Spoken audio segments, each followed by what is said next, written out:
there's that feeling of, especially the way you run your game, there's that feeling of discomfort of like not knowing necessarily that we're going down the right path, that we're asking the right questions.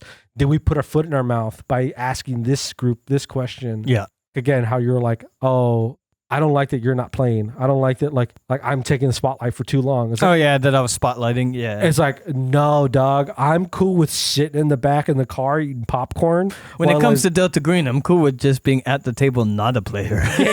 And not potentially making the bad decisions that's going to cause everything to collapse. No, you got this, dog.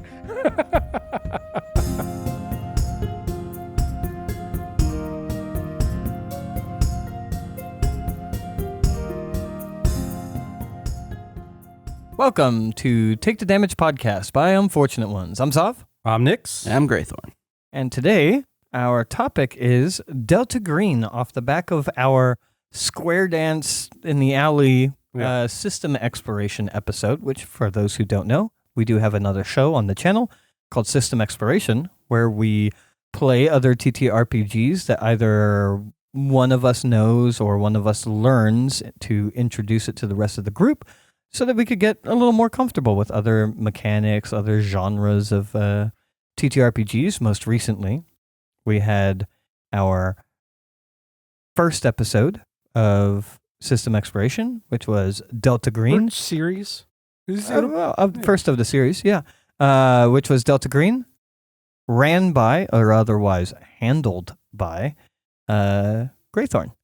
And now, on Take the Damage, we're going to talk about how it went, mechanics that were involved, everything that we did wrong. Our general decompression after the episode. Again, also, like, to me at least, this was like, we had conversations all the time, like just us as a group, and whenever we played, this was like the original inspiration for Take the Damage was like the decompression, the post-session, post-game discussion and talk about like everything that happened, like asking about decisions made as a player, as a DM, and like what our fun interactions with rules. I cannot wait to hear how we fucked everything up.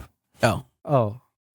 Beautiful. I cannot wait to hear it. Beautiful. Look, also another fun thing too, if you guys want to check it out, is Graythorn is actually running a very similar concept, if not the exact same concept.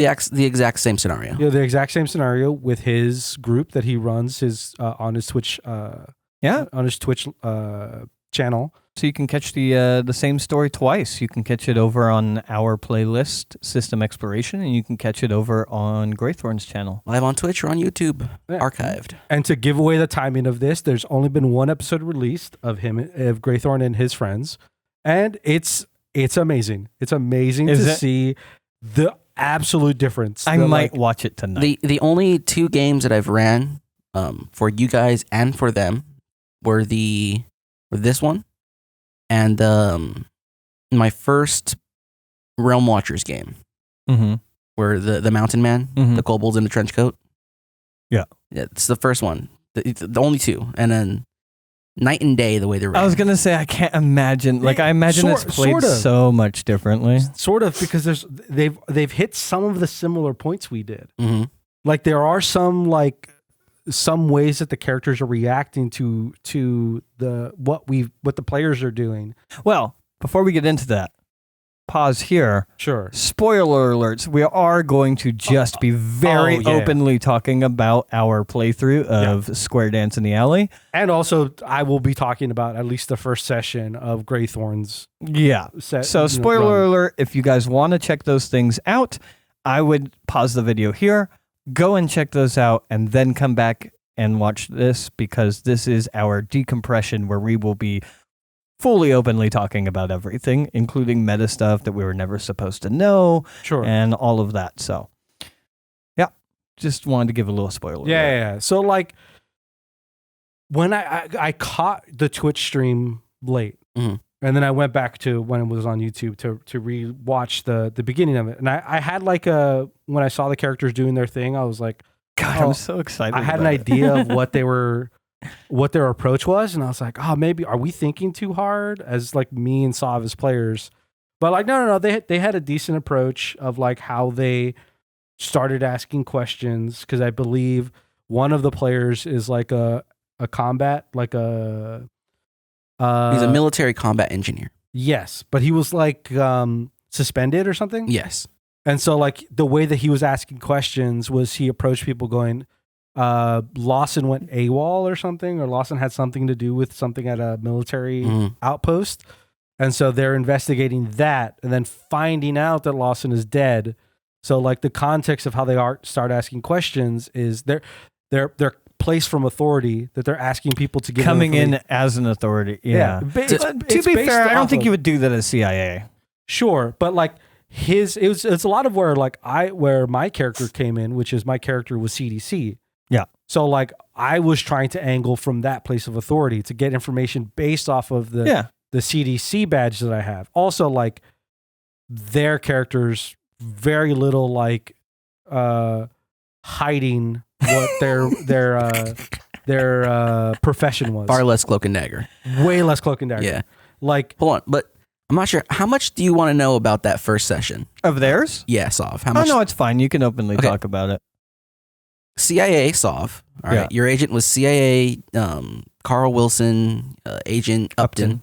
Yeah. And then your agent was Riley Grant, Agent Yulee, yes. CDC. Yes. Okay. These two guys, and a third guy will be coming in the next session because he overslept. Yeah. He way overslept. Yeah. That was funny. A combat engineer from the Army on leave. Okay. Or on suspension. Suspension, yeah. And United States Postal Service. Yes. What the fuck?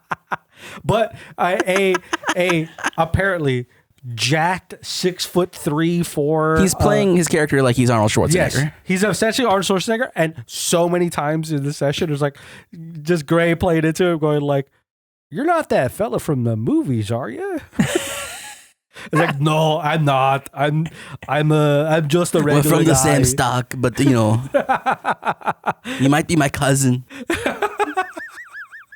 It's so funny because what the fuck? I feel like it helps him too, like in scenarios where like I think it was like the guy at the hotel where he's like, "I'm not him," and the hotel guy's like, "Sure, you're not. Like, here's your room." Free upgrade.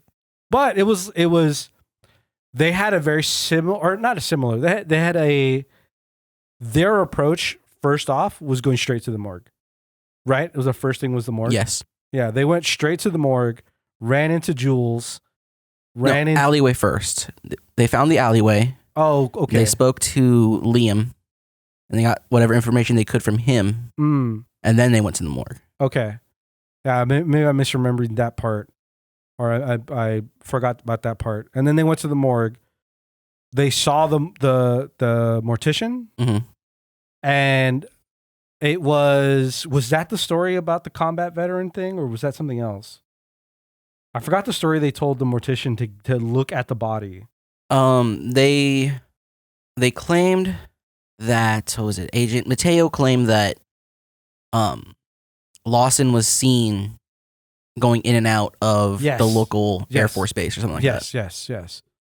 And then, of course, kind of like what played out in our game, but us 3 days later, 4 days later, whatever it was. Yeah. We're like, the mortician was like, "Yeah, come on to the back, look at the body. Like come on back here." I was so sure I was getting killed. Yeah. But granted, you were talking to the assistant. Yeah. They were talking to the actual... No, wait. No, you were both talking to the original mortician. To the same guy. When you came back later that night, you spoke to the assistant. Yes. And then like checking out the body, and then checking out Jimmy's body was also like, they did the same thing. We're like, what the fuck is happening? Also, like us, immediately right off the bat, because it feels obvious. It was like, oh yeah, mosquito. As soon as you see we had the whole fucking run around of going to like the butcher shop. I was gonna ask, what the fuck was the pig blood? Do you want to go into that now? Do you want to have sections? Do you want to have like the meta reveals throughout the entire thing? We'll finish up with what your other group is doing. We'll finish up with the other group. I just realized, I'm just ranting about how their session went. No, it's fine. Keep going. Go ahead and everything you want to say about it. But yeah, it was like their first session, first time, literally like halfway through, or like 2 or 3 hours into the Twitch stream when I was watching it, like I was watching it for like an hour. I was like, are they gonna solve this in the first session? I was like, this is crazy. But like, no, they hit a wall of time or whatever.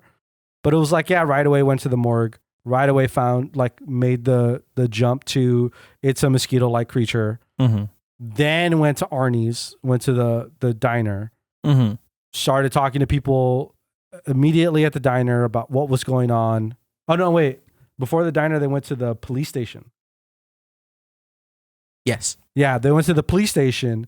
Never. Interrogated Leland, pissed Leland off because they were confronting him about what was happening, because the mortician was confused because the document was sloppy and like there was no autopsy and all that, like all those different little things. And then questioning Leland about it. And he's like, well, I don't want to answer your questions. I'm not obligated, like walking out. So like Leland being pissed off at least one player, but the group, the same thing on both of us. Where like something happened where Leland was upset. Yeah. But like, he's an upsetting kind of guy. But that's why I wanted to go. Remember at one point, my whole thing was like, let's just go interrogate Leland. And my whole thing was to do what I ended up doing, though on accident in a more natural way, was just scaring the living piss out of him to try and drive him further into alcoholism. I remember that. I remember that like one of our approaches we had at the very beginning was like, oh, let's go. Like I think you brought it up. We're like, let's go interrogate Leland. Yeah. We ended up doing like way roundabout other things. Yeah. But yeah, they talked to the guy or talked to the bar owner. I think they had some conversation. I think Leland showed up. He took off the tape. Same kind of like that little scenario playing out. They end up going back to the alley and they look for blood and they find the blood. They find the flannel. They find the hair. But when they find the piece of flannel, they just show it to the bar owner. And like, hey, what do you make of this? It's like, oh, that's what Lawson wears or something like that. And it's like, oh, okay, yeah, that makes like, yeah, making those connections. They showed that to Liam when they first found the flannel. Oh, that's where I'm confusing when the timeline. I think I know why I'm confusing the timeline. Because you watched them. Because I watched it out of order. Yeah. Yeah, I watched it out of order. Yeah. But anyways, I think so that's around where interesting. they I can't wait to fucking listen to it and the different ways of like way less cloak and dagger. It sounds like pretty off the bat, but like a way less need for that like and maybe that push of authority. And like, maybe that will work for them, or maybe that's a huge mistake. Like when they like later on when they start getting more clues and things start tying together, and then all of a sudden it's like, oh, but we've already talked to that person and told them this. We've already talked to this person and told them that. Yeah. And it's like all of a sudden they've kind of like put barriers between them in like they solve the first part of the mystery really quickly. And then the second part maybe becomes harder. Sure. And I know Gray probably has his own way that he's going to interpret what the players are doing and whatever. So like anything I say is either you could take it or leave it. Mostly leave it. But like depending on Leland, how his relationship is with the rest of the police officers, he probably doesn't want to talk about the incident because of how, at least in our session, he was very like, I want to get this body burned and cremated and get at it, and I want to forget that this happened. But like if he starts talking and if what's her face here overhears that these two guys are interrogating about this body and the word gets around that like they're looking into it, like it could become more of a hassle. Yeah, it was convenient for us that like we never dealt with the sheriffs at all. And then when we finally did, we spooked one of them into taking time off of work. So when we actually got into a situation that what the villain wasn't really, at least to my knowledge, aware of us. And that was really convenient. You go around town asking questions, you're going to get answers really quick, but then everybody knows you're investigating. Oh, also like that would have like in our session, when you were with Leland going into the back of the mortician's office and like Leland was, should I call backup? Like that moment would have been. That was such a hard pivot that I had to do there to figure that shit out. Yeah, that would have been like, oh yeah. Then all of a sudden, what's her face? What's the name of the? Yeah, Shirley would have probably been involved in that call, and then trying to figure out why these two guys are at the morgue looking. Probably those two bodies being open, the ones that she helped kill, and being like, oh, somebody's onto me. Or these two guys are onto me. And then we get fucking snuffed out of an alley. God, you know what? I'll tell you what. There's so many questions I want to ask. There's so many things I want to talk about. But instead, me and you were able to talk throughout that whole campaign. Sure. Gray wasn't able to say word one through the whole campaign. So I kind of want us to just shut the fuck up for a bit and just listen to Gray monologue. Oh, sure. Well, what do I talk about? Where do I begin? Just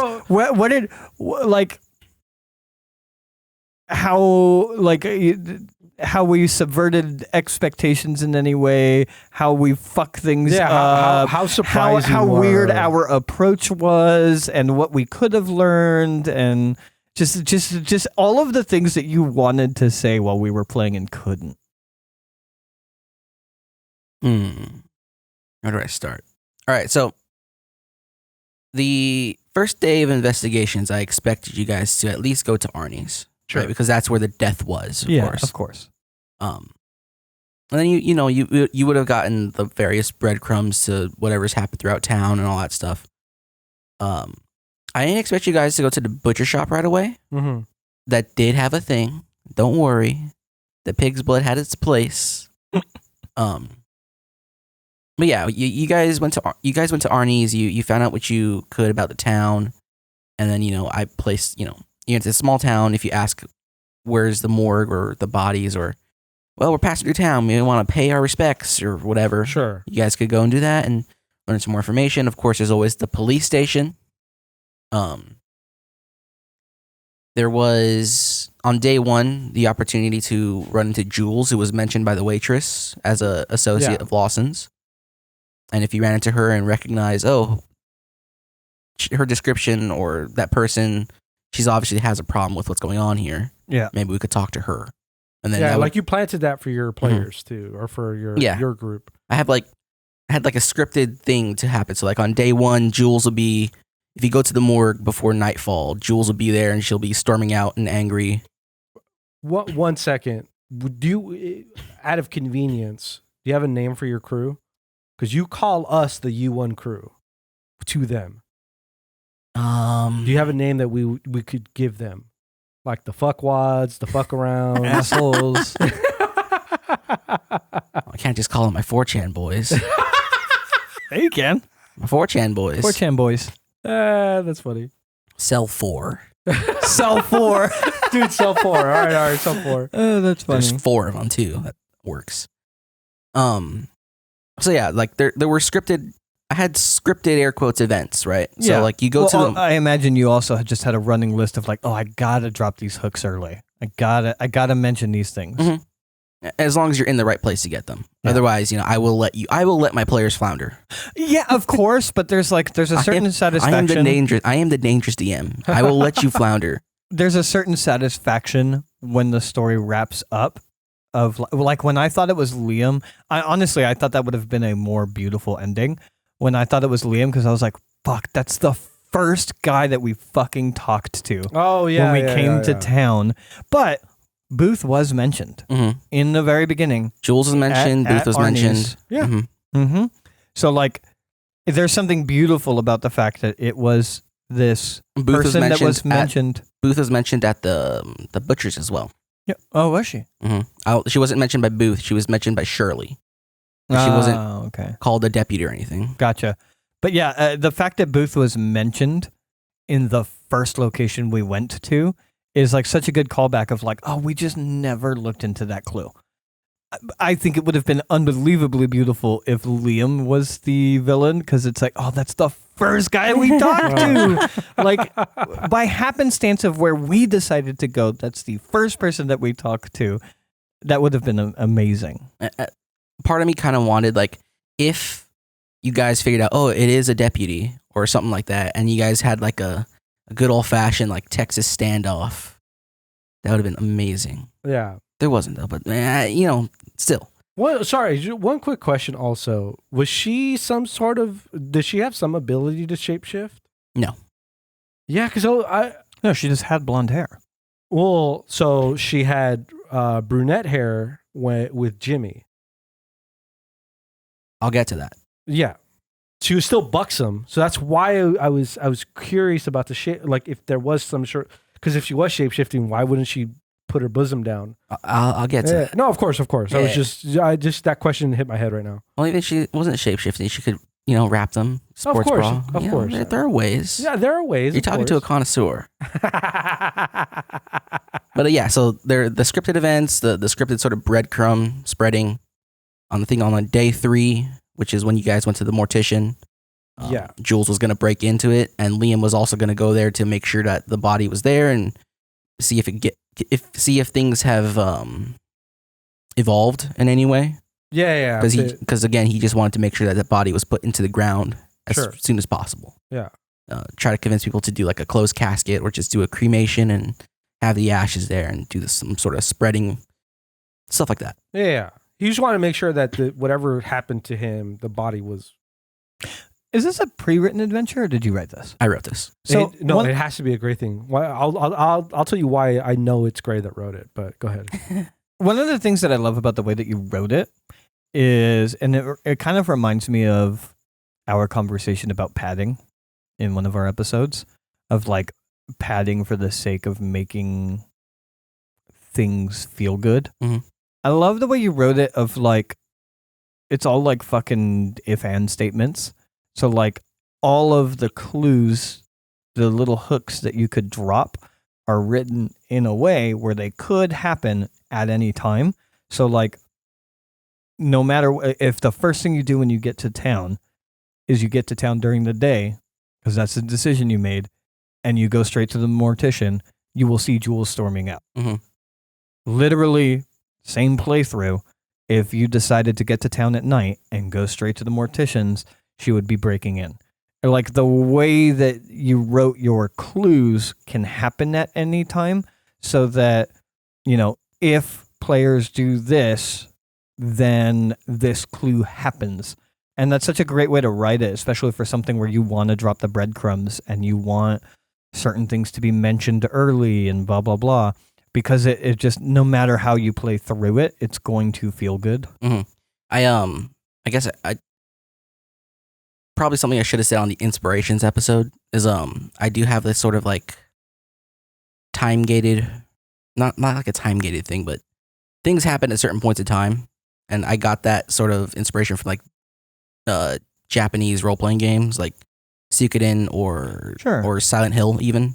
Mm-hmm. Or like if you go to a place at a certain point in time and you have a certain thing or do something right, something will happen there. Sure. But it's not like certain days, it's certain times. It's time events in terms of like if you go in the morning versus if you go in the afternoon versus if you go in the evening. But it doesn't matter if you go today or tomorrow. Those things are still true. Oh no, that did matter. The day mattered? The day did matter. Because a lot of the things it seemed like, we didn't go till day 3 and the break-in didn't happen till day 3. So for some of them it didn't. Because your other group went on day 1. Well, because those are scripted events. Like, yeah. She's going to be there on day 1 and she's going to be there on day 3. So you guys were lucky enough to go there on day 3. And for the break-in. Mm-hmm. And then they were lucky to go there on day 1. Oh, okay. Gotcha. I thought you were writing it in a way where it's like, it doesn't matter what day you go in. If you go at night, you get this event. No. It did matter. That's why I gave you guys the 5-day plane ticket. Fair enough. Fair enough. Where was I? Sorry. The butcher shop was like a minor clue point. You guys just never really asked the right question or took the right or got the right hook. The hook never landed in a way. Sure. As I like to use my fishing stuff. The point of the butchers is that somebody broke in, the place got trashed, and nothing seemed to have gone missing. Mm-hmm. Nothing that the butcher cared about. What did go missing was some blood. Because he mentioned it on the second time you were there. Like sometimes we just get live animals and we take care of them ourselves here. And so they would have waste product in the form of blood, which most people aren't really going to be using all that much. Yeah. Some people would, but it's kind of like... I feel like I would mention that. I feel like if someone was like, was anything stolen? Yeah, but... From my house? If you have a bucket of blood and only like, say, a 12-ounce water bottle if it's missing. Yeah, if he doesn't know about it, sure. I'm just saying, like, if someone broke into my house and I was telling you guys about it, and I was like, it's weird. They didn't steal anything. No, I think. And then you guys asked me if they stole anything, I'd be like, well, the weirdest part is all they stole was my trash. I don't understand it. And like, not my trash, but like they left all of the recyclables, the paper. In this and case, it's more whatnot. like they trashed my house, but I didn't notice that there was a cup of cooking oil gone. That's different, yeah. If you didn't notice, you didn't notice. So the thing is, to give you credit, I think we did have some kind of discussion about blood and something to do with blood, because I remember, at least I think I remember us in the episode talking about. You asked about it on the second trip there. Yeah, about how like if this was an English place that they would use the blood for like pork sausage or like blood sausage. I remember there was a conversation about blood. Like that was a thing. I just don't remember the full context. Well, and our initial clue that this was weird was that it was blood and not just like the juices that seep out of, I forget what it's called, but the juices that seep out of meat. Yeah. It wasn't just the juices that seep out of meat. It was like blood. And that was our clue that something was weird, but we didn't ask about it. Yeah, we didn't fully follow through on it. Yeah, we didn't do what Cell 4 does and just we were like, why is there blood? So the thing they didn't go to the butcher. Is that... No, but I mean, just, we don't, me and you never just outright asked questions. Sure. Yeah. You guys got that more cloak and daggery kind of, we're not pushing too far. Yeah. But we want to get information. Yeah. The thing is that Shirley broke in to steal the blood to try to abate her hunger. Was she pregnant? No, she was just feeding. Okay. Yeah. And so another thing that you guys can always do is go and break into somebody's house. Sure. So if you had enough information to think, okay, so it's a deputy, it might be a woman, because there is the whole woman instance in the bar. Sure. There's one female deputy in the police force, and of course you guys didn't know that. There's one female deputy on the police force. What if we just investigate Shirley? Where does Shirley live? Let's go break into her house. Let's go take a look around. Sure. She's on the night shift during this time. She's not going to be at home. So you go there and you'll find stuff. You'll find that she has various sets of wigs on those little head busts that she practices, hair cutting on. You could have gotten information on her. I think you got information from Jules, mentioned that she did her hair. Yes.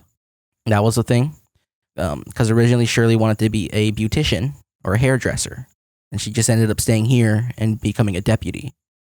So if you further investigate, you notice that she has various wigs, blonde wig, brown wig, red hair wig. Where's the brunette wig?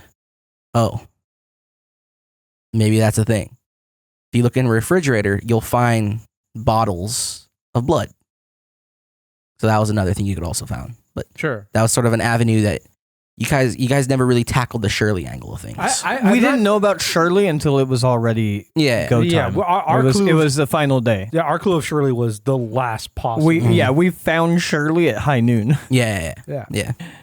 I think, to me at least, I don't know if, I think maybe now knowing I might approach a Delta Green game differently, but at the time, I think I'd be so hard pressed to like break into a sheriff's or like a deputy's house. Oh, Carl would have done it. Sure, I'm saying Upton would have done it. I would have been hard pressed to do it. And the other thing that got me, you would have followed Upton to the end of the world. Sure.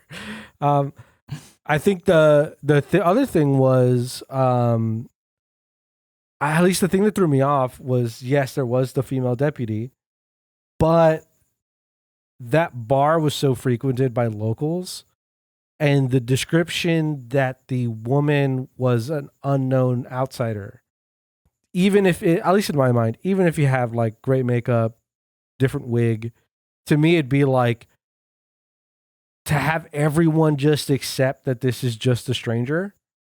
so easily without having one person. Yeah, the idea that like, she put on a wig and that Clark Kent, Superman. Yeah, of course. Okay, but that's dumb. ridiculous.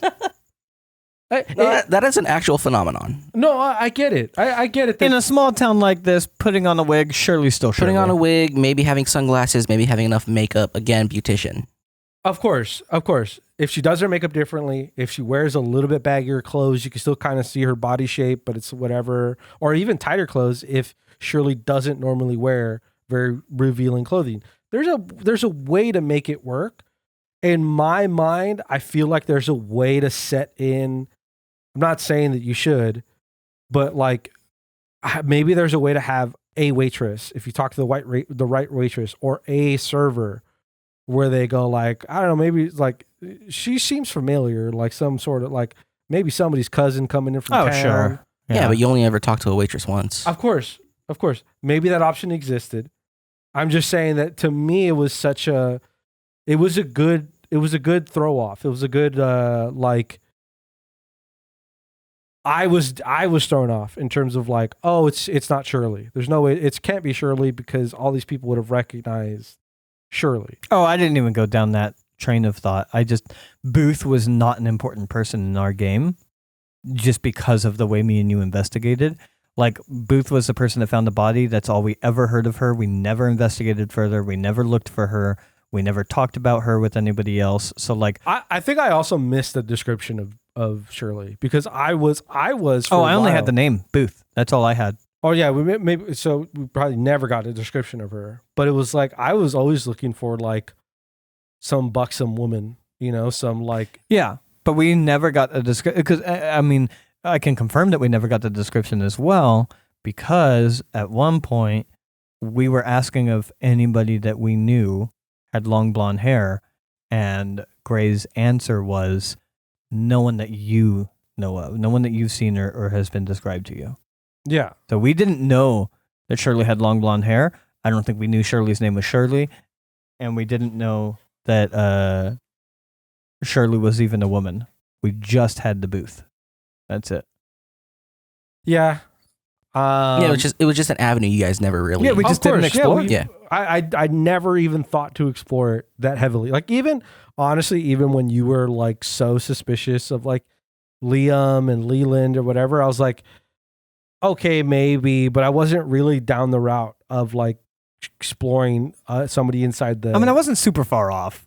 No, you weren't. But I'm saying I wasn't down the route of exploring like some sort of deputy. I thought again because of the like an out of towner foreigner, I was going down the idea that this is somebody who isn't very familiar in the town. The only thing that steered me away from that is that we tried navigating the out of towner thing and it just kept seeming like dead ends. Sure, of course. I'm just saying that's where I was going for the longest time. I even was so suspicious of Jules. Because again, I was also under the impression this was weird, some weird shape-shifting bug human. Also that was immediately my clue in. It's that like, of course, this is 100% a Greythorn story because it's weird bug monsters. The Greythorn loves bug monsters. I do. Everything.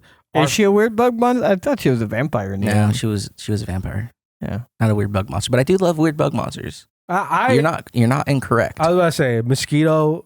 100% was what a single drain pipe. That's a mosquito. That's not a vampire. You give me two plug holes, 2 drain holes. I'm with you all day. This vampire. I have my reasons. What else can I talk about? Yeah, I didn't think you guys would be looking at sheriffs as the perpetrator until at least the Jules encounter. Yeah, she would have just outright said, "Yeah, it was a deputy that did this." Or Oh, I was already looking at the deputies. Yeah, as soon as Jules. No. Before Jules, I was already looking at. I was saying, as soon as Jules. Yeah, as soon as Jules was like, well, Jules just told us. Yeah. Yeah, I figured the you would have had suspicions at least with the whole Lawson like picking fights with deputies, and then Leland being so cagey about. Leland being cagey, and then Liam's brother being in a fight with Lawson. Mm-hmm. Figured one of those would at least put the inkling in your mind, but until you actually got to Jules, I didn't expect you guys to ever even try to investigate the sheriffs or the deputies, whatever. Yeah. So I'm curious if Cell 4 is going to go down that route, because right now I don't know what their next move is going to be. At least I don't remember. I'm not sure either. I think they feel a little bit lost at this rate. Because they're at a hotel. Felt lost for 2 out of our 3 sessions. I wanted to speak on that too, but but I think they're in a hotel right now, and then they're gonna wake up with another player. Yeah, and the other agent's gonna show up. Sure, and he'll probably give them a fresh set of ideas and stuff to kind of move the game forward. But it is definitely one of those things where, we've had conversations about like my preferences and the play styles we have, and you don't have any. And I've said before how some part like Delta Green isn't necessarily my go-to jam in terms of like I'll play the game and I'll enjoy playing the game, but this session reminded me of the feelings of why Delta Green isn't necessarily my comfort food when it comes to D&D or TTRPGs, just because it feels so purposefully in that space of it's a mystery. You don't know what you're doing. You don't know what the next step is. You have to just keep going. I think that's a great thing as well. I'm not saying that that's not probably classic or typical of, but I think that's a great, because like you can absolutely play Delta Green and spoon feed your players. Of course. But I feel like Gray has granted, I have not played a game of Delta Green or seen another game of Delta Green, so I don't know how to compare it. But I feel like the feelings I get and the execution of Delta Green games from Gray are pretty decent to what I think the game ideally should be played like. Not necessarily. So again, being like the idea of being utterly lost. We showed up to town and just decided to start doing shit, but very easily the handler could have been like, the murder took place at Arnie's. Very clearly outlined. Both bodies are currently contained within the morgue, and whatever. There was I'm trying to think of another location. There was a break-in at a butcher's. Like those 3 things could have been part of the initial dossier, right? And then immediately your players are like, well, let's go to explore those things. And then when you go, harder hints. So like you go and you're like, yeah, there was some lady in here with Jimmy. Everybody seems to think she was an out-of-towner, but I could have sworn she looked familiar. Boom, immediately, like that's just spoon-feeding. Sure. Hints. But it's still just enough of like it's hints. It doesn't feel like you're just giving your players the answer. Sure. And you give them all of you spoon feed all of the pins in the what's the fucking boards that you play? Corkboard. You spoon feed all of the pins in the corkboard, and then it can only be when there's enough pins that your players have that cogs clicking together moment where they realize how they're all connected. But you've spoon-feeded them the whole thing. They never felt lost because you gave them places to go, and when they went there, you gave them information just for being there, essentially.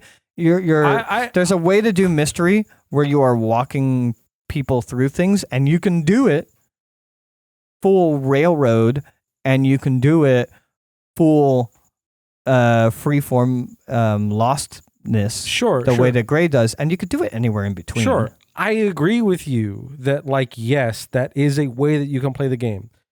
Based off of the text, the art, and the way that Delta Green is presented, it feels like the approach that is like maybe the flavor hits the most is that lostness, that mysterious, that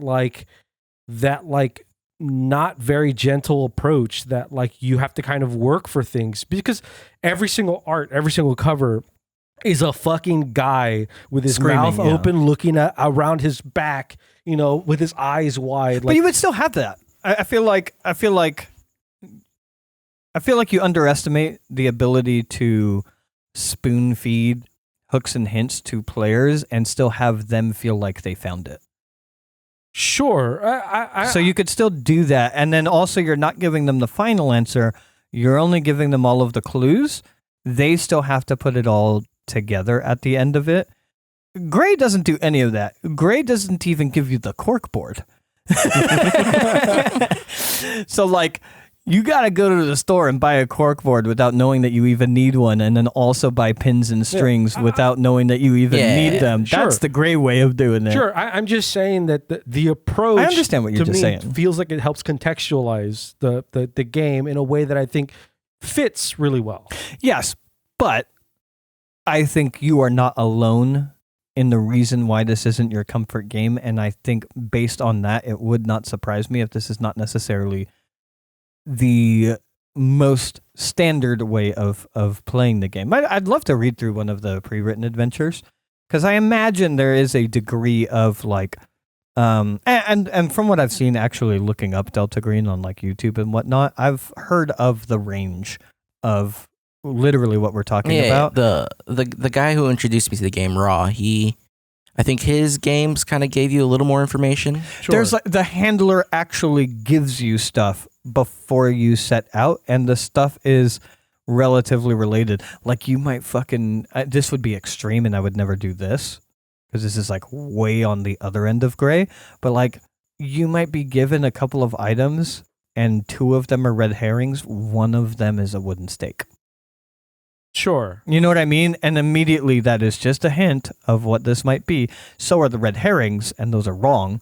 But yeah, what I've seen the most is like the range of what you are given in the initial packet versus like what you gave us in the initial packet. Is like, there's a dead guy over here, figure it out. Mm-hmm. And then I could see from what I've seen from other things online of, like I said, like the initial packet might talk about the level of damage to Lawson, not the poke holes, but the level of damage to Lawson, because that one went relatively public.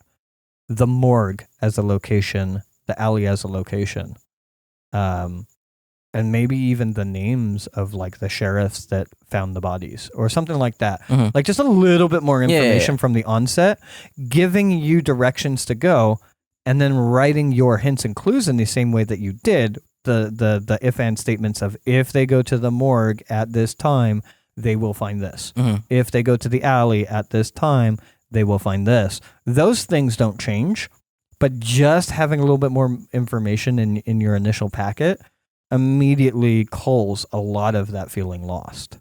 I personally do not mind feeling lost the whole time, but I know a lot of people would. Mm-hmm. And like I sometimes sprinkle mysteries into my games, and people really hate being lost. I find that a much more digestible way to do mysteries is the spoon feeding of hints and clues and whatnot. You still got to tie it together yourself. That's still the job of the player. You can still fail. It's not like this is a railroad to success, but I think people don't like the feeling of being lost. So it's like, yeah, if you go to the morgue, you will get information. If you go to Arnie's, you will get information. Yeah. In my mind, when I wrote this, it's like, because always have this bad time of like, what is this supposed to be, and what am I gonna make this be?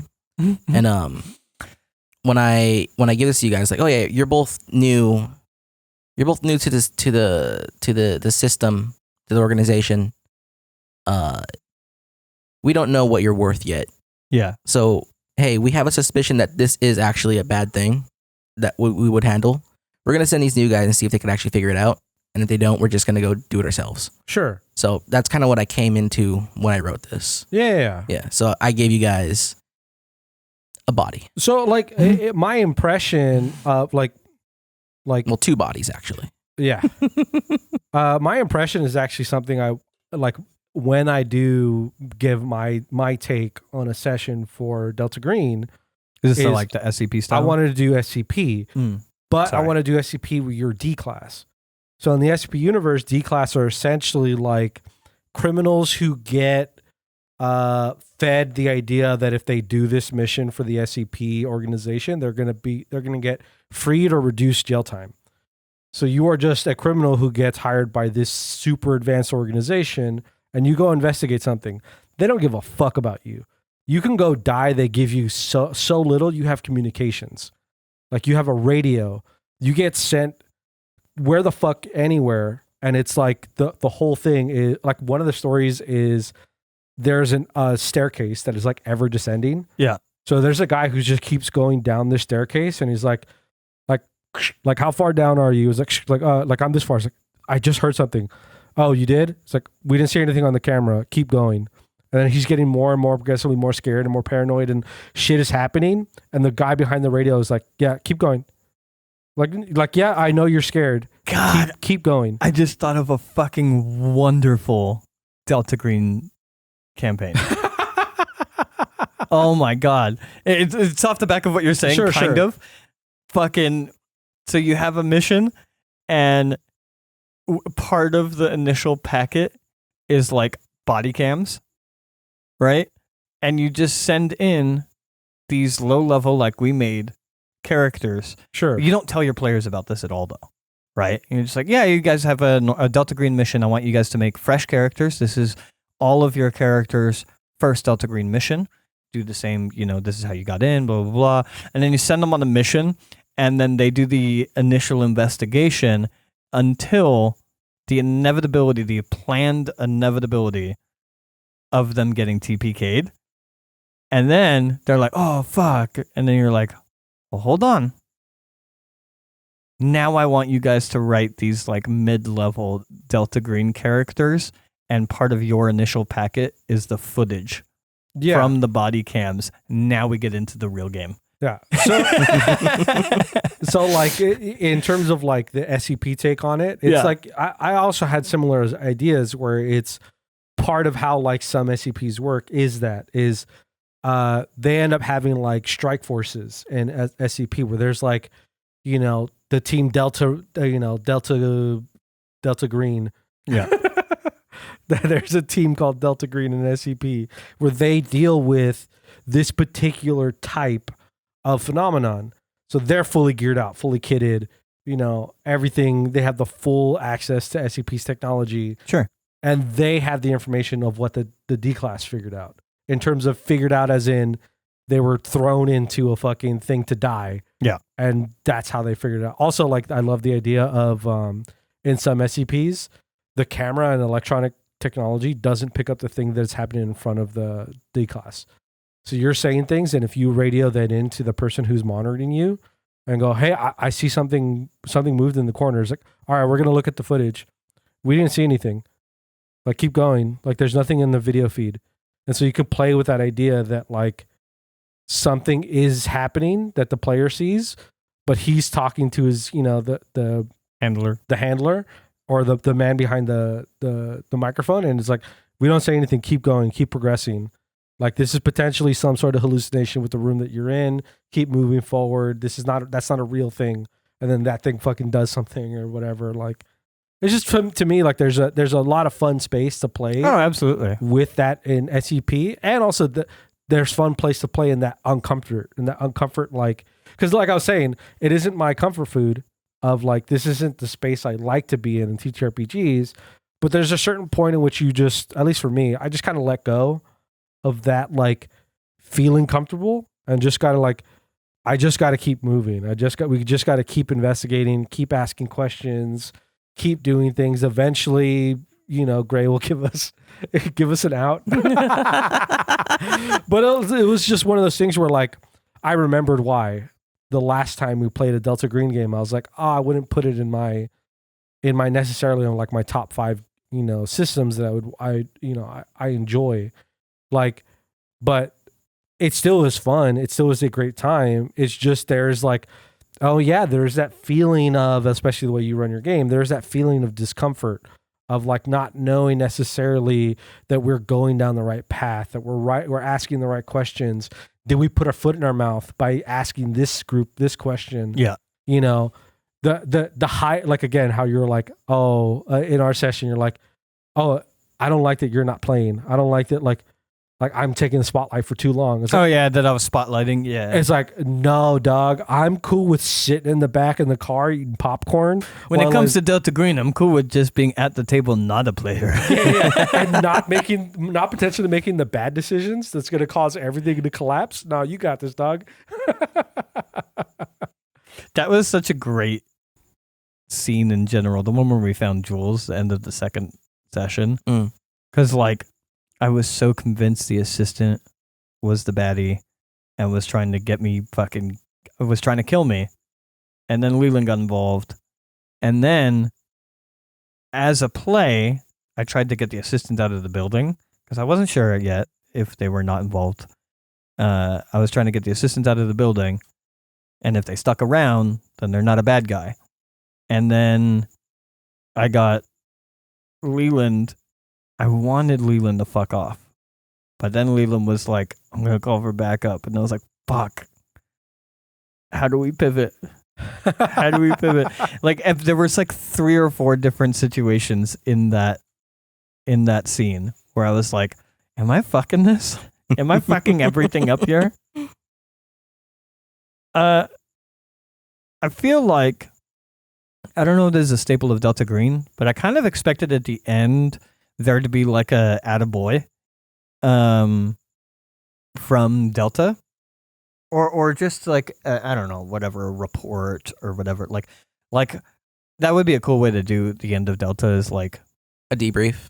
Not a debrief necessarily directly from Delta Green, but like you flip to a channel on the television and you hear the news story. Oh, sure. Kind of like how Hitman does it.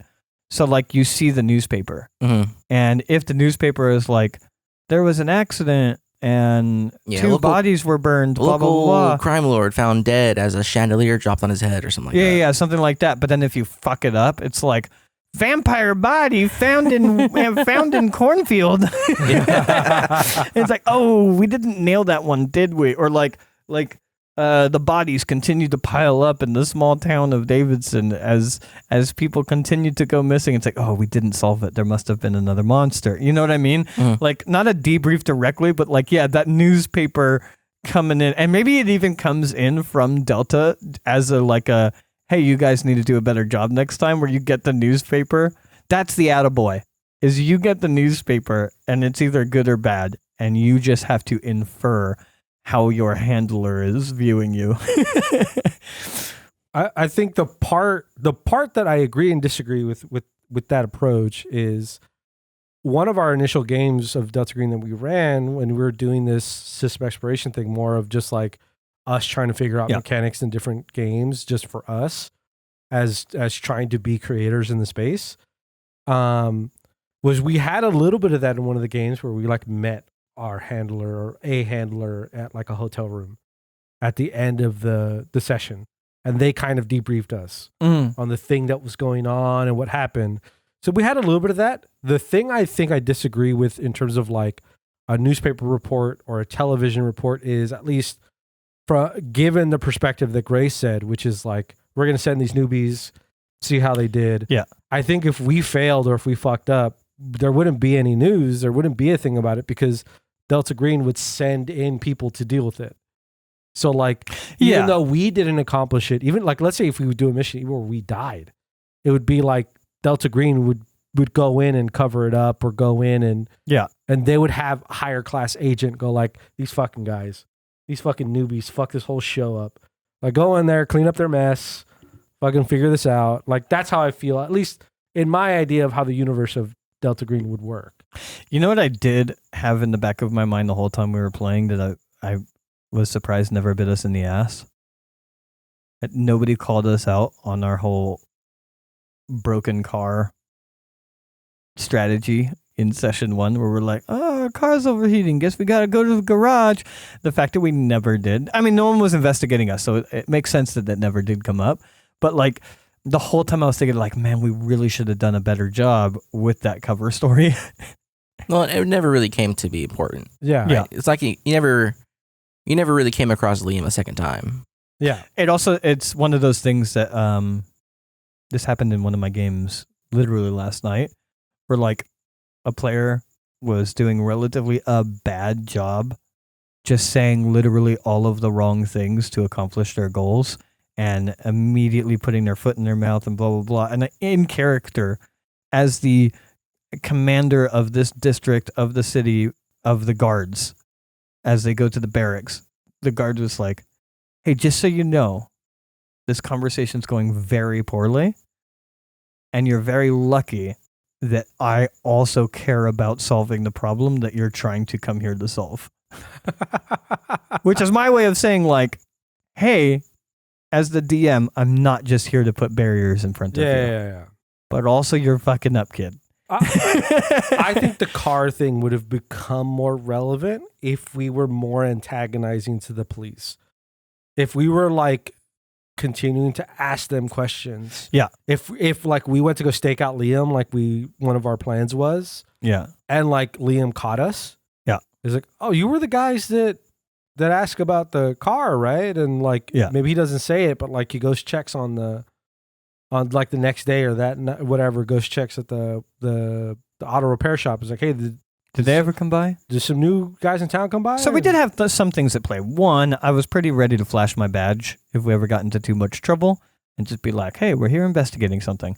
And two, we did have you swap the car. And it's like, yeah, instead of fixing it, we just drove it over to, whatever the next city was, and swapped it for a different rental. Mm-hmm. Yeah. So like I did have a little bit of an answer in my, but we should have gone to the garage. That's all I'm saying. I'm pretty sure. I guess I don't actually know anything about this, but I'm pretty sure you could just go in and break your radiator and then go to a garage and be like, "Oh, radiator is broken." I mean, depending on how you break it. Of course. Yeah. If they're like, there's a screwdriver jammed in this thing, and it's like, it's like, why would you break your own radiator? Yeah, just pull a hose off the radiator, lose the clip, leave the hose off. Yeah, this guy just doesn't know what he's doing with the car. And so like, oh, hey, it was just this. Like, you're fine.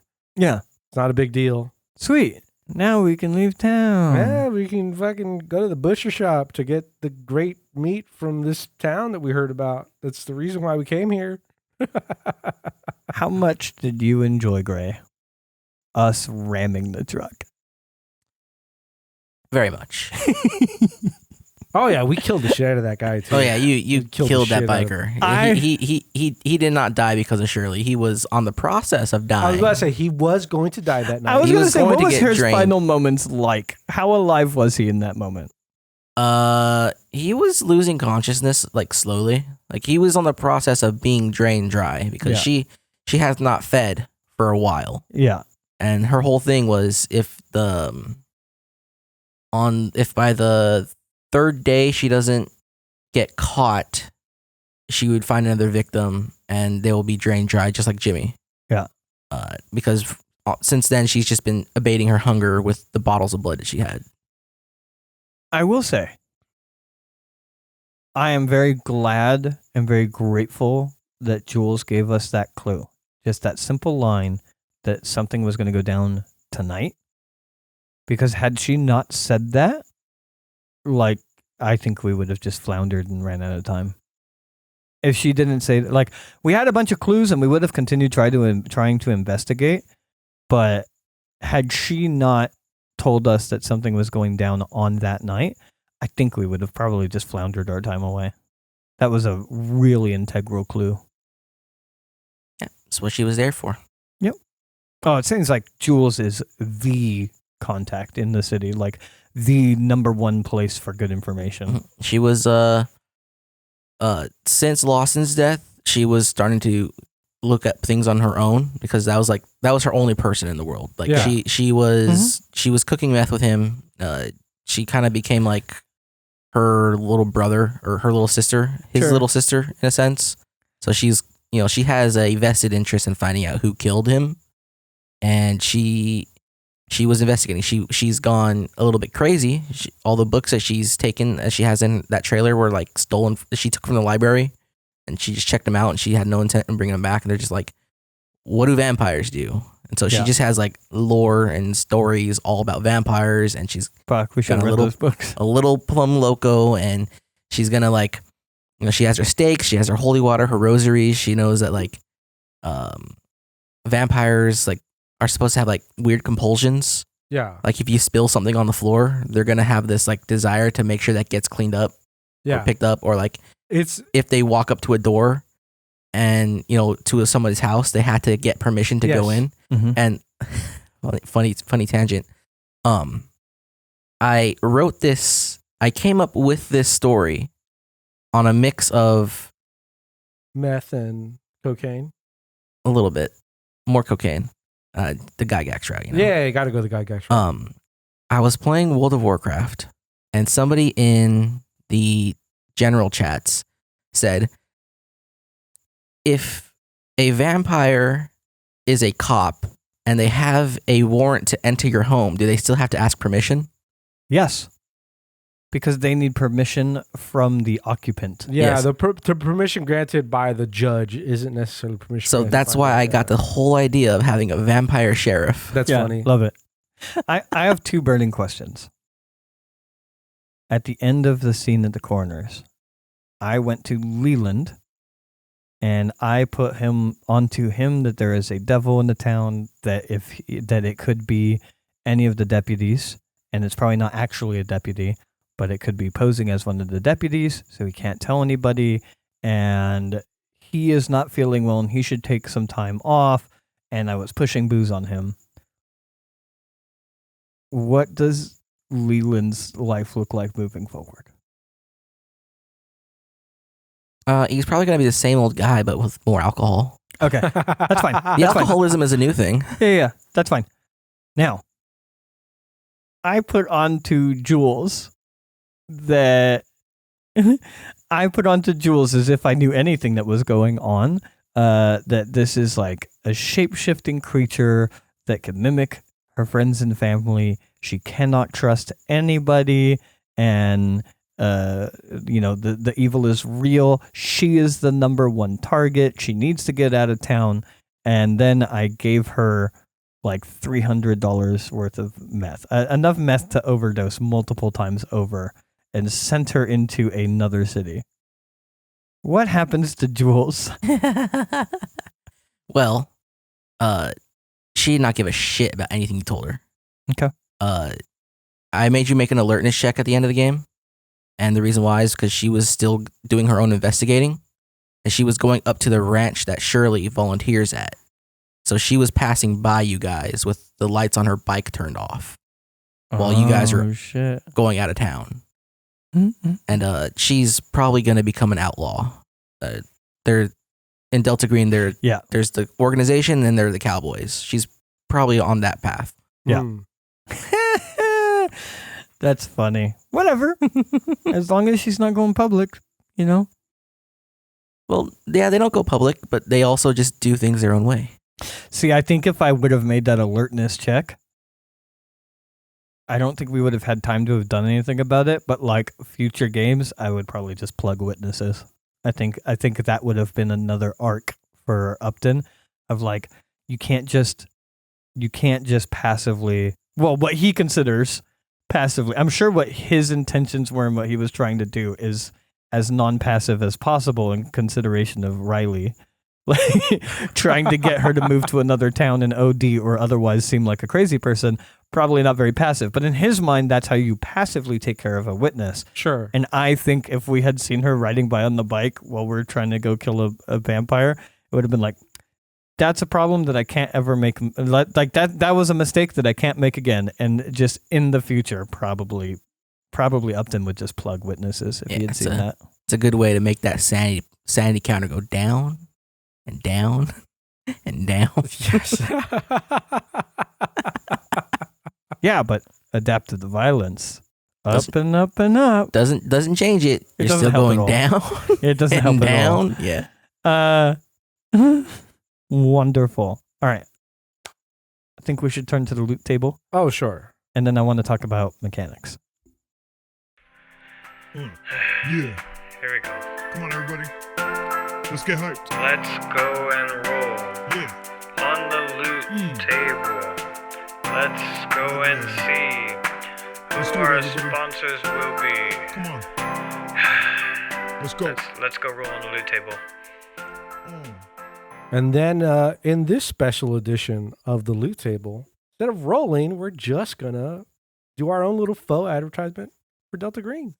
Yeah, Delta Green. So, adventurers, are you tired of adventuring? Are you tired of things being so droll and drab, and you go to a town and you find out that it's just, a bunch of kobolds inside somebody's basement having a little party. Yeah, I get it. Go in there, you cast Fireball. Maybe you're kind, you just cast a Stinking Cloud, wait till them to all knock out, and then you bag them up, you tag them, and you put them off in the wild. Dragons? You don't want to deal with that shit, right?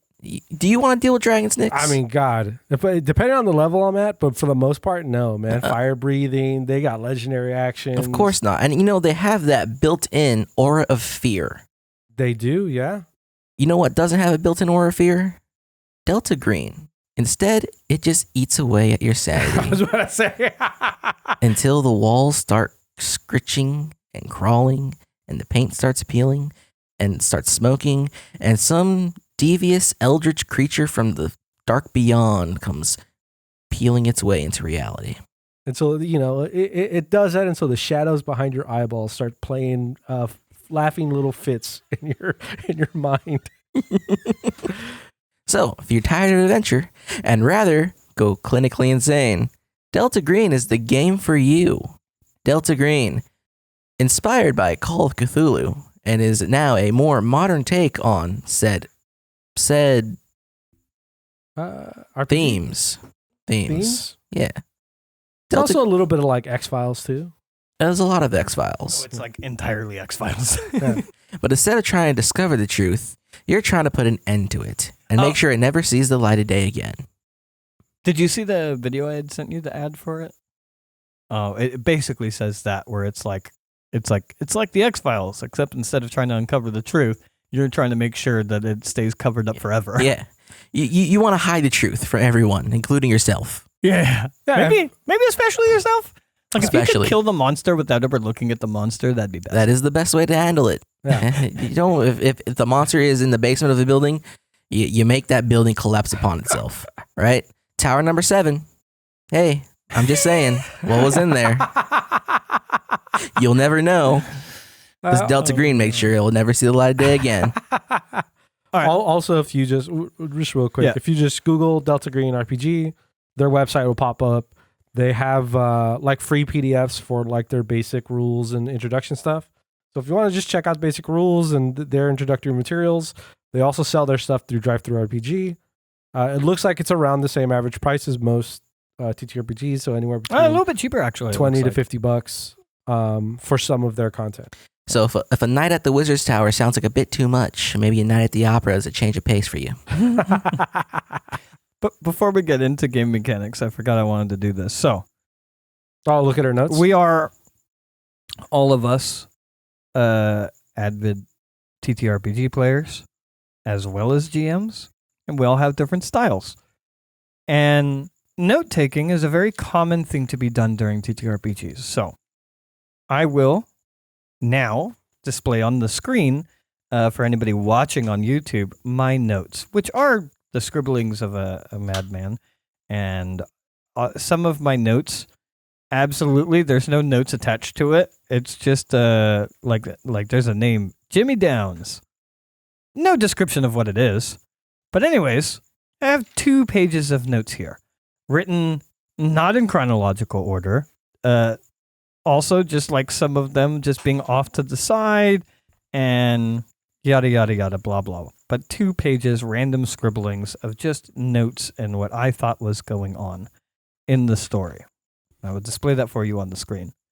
Our handler also took notes. Can you describe what your notes look like, my friend? Yeah, so I got the most important thing is Nix Riley Grant, Agent Yulie James, and then Sov Carl Wilson, Agent Upton, and then I have blood swabs, flannel, hairs. That is the extent of my notes. That is the extent of your notes. Now currently being displayed on the screen. Just a pretty stark difference in what our notes were. Yeah. To be fair, you wrote the adventure. Yeah, so a lot of this some people need different things. I just need little reminders as to what my players have done that I think might be important. Yeah. Well, there's also just, levels of prep involved where like you had at one point written everything down because so that you would know it. The entire time I have a Google Doc at my side. Yeah, exactly. So as far as actual notes in what's going on in the campaign. Obviously, we're going to have different levels of notes. For me as a player, I am exploring your world, so I need to write everything down because it's the first time I'm ever hearing. Yeah, because you might know everything might be important or none of it. Yeah, exactly. And you need something to remind you that that's the case. Yeah.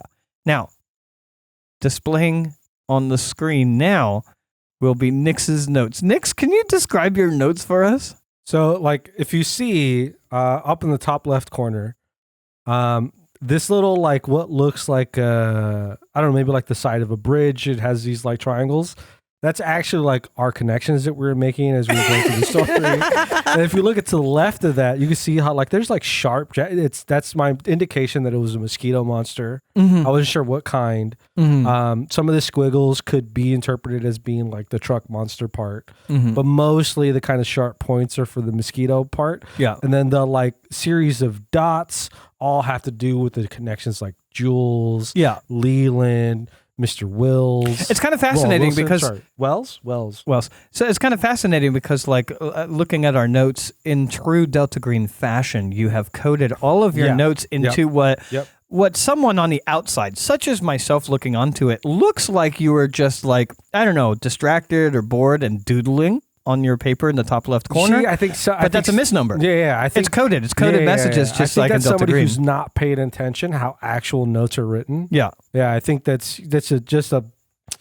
You know, I don't want to say negative words necessarily, but it's just the wrong interpretation of what No, because encoded in all of those sketchings and drawings and whatnot is the details of literally everything. Yeah, all of those sketches and drawings. All of many... Very similar to the notes he made in high school. Yeah. And to be clear, even though we don't know what is coded into those, it still, from my perception, doesn't necessarily look like vast amounts of detail, only the detail that you would need. Sure. Because if I'm not mistaken, you also wrote this adventure and you had that level of prep and you have, you know, in your mind that Google Docs of every location and every person and every clue pre-written out as the second handler of the campaign. Is that correct? Yeah, that's true. Yeah. So you don't need notes.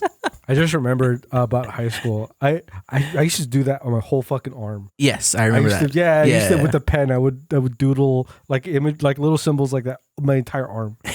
He once got in trouble with our history teacher. Yeah. For drawing on his notes instead of note taking. And he's like, no, just give me a second. Hey man, I like to doodle. That's restraint. That notepad is restraint. Yeah. You wanted to leave enough space for all of the notes you intended on taking, so you only did the top left corner doodle. I am a very, very kind of player. So I would also describe you as a very kind of player. Yeah, I'm a player for sure in TTRPG spaces. It reminds me of your sign-offs as of recently, where you're like, I'm Nix. Anyways, moving on. Mechanics. One thing I wanted to talk about was, one, I think you should be able to project onto your bonds post-game as well. I understand why you would do it in-game. It is a mechanic to be able to not go insane while you are trying to actively do something. But assuming that you're keeping this character, I feel like, you know, you go home and you're like, meatloaf for dinner again? Right, beat your wife. And then project onto that bond to get a little bit of your sanity back from the mission. I think the idea is kind of like, whether you do it at the time or do it at the end, you're still kind of doing it at the end. Yes.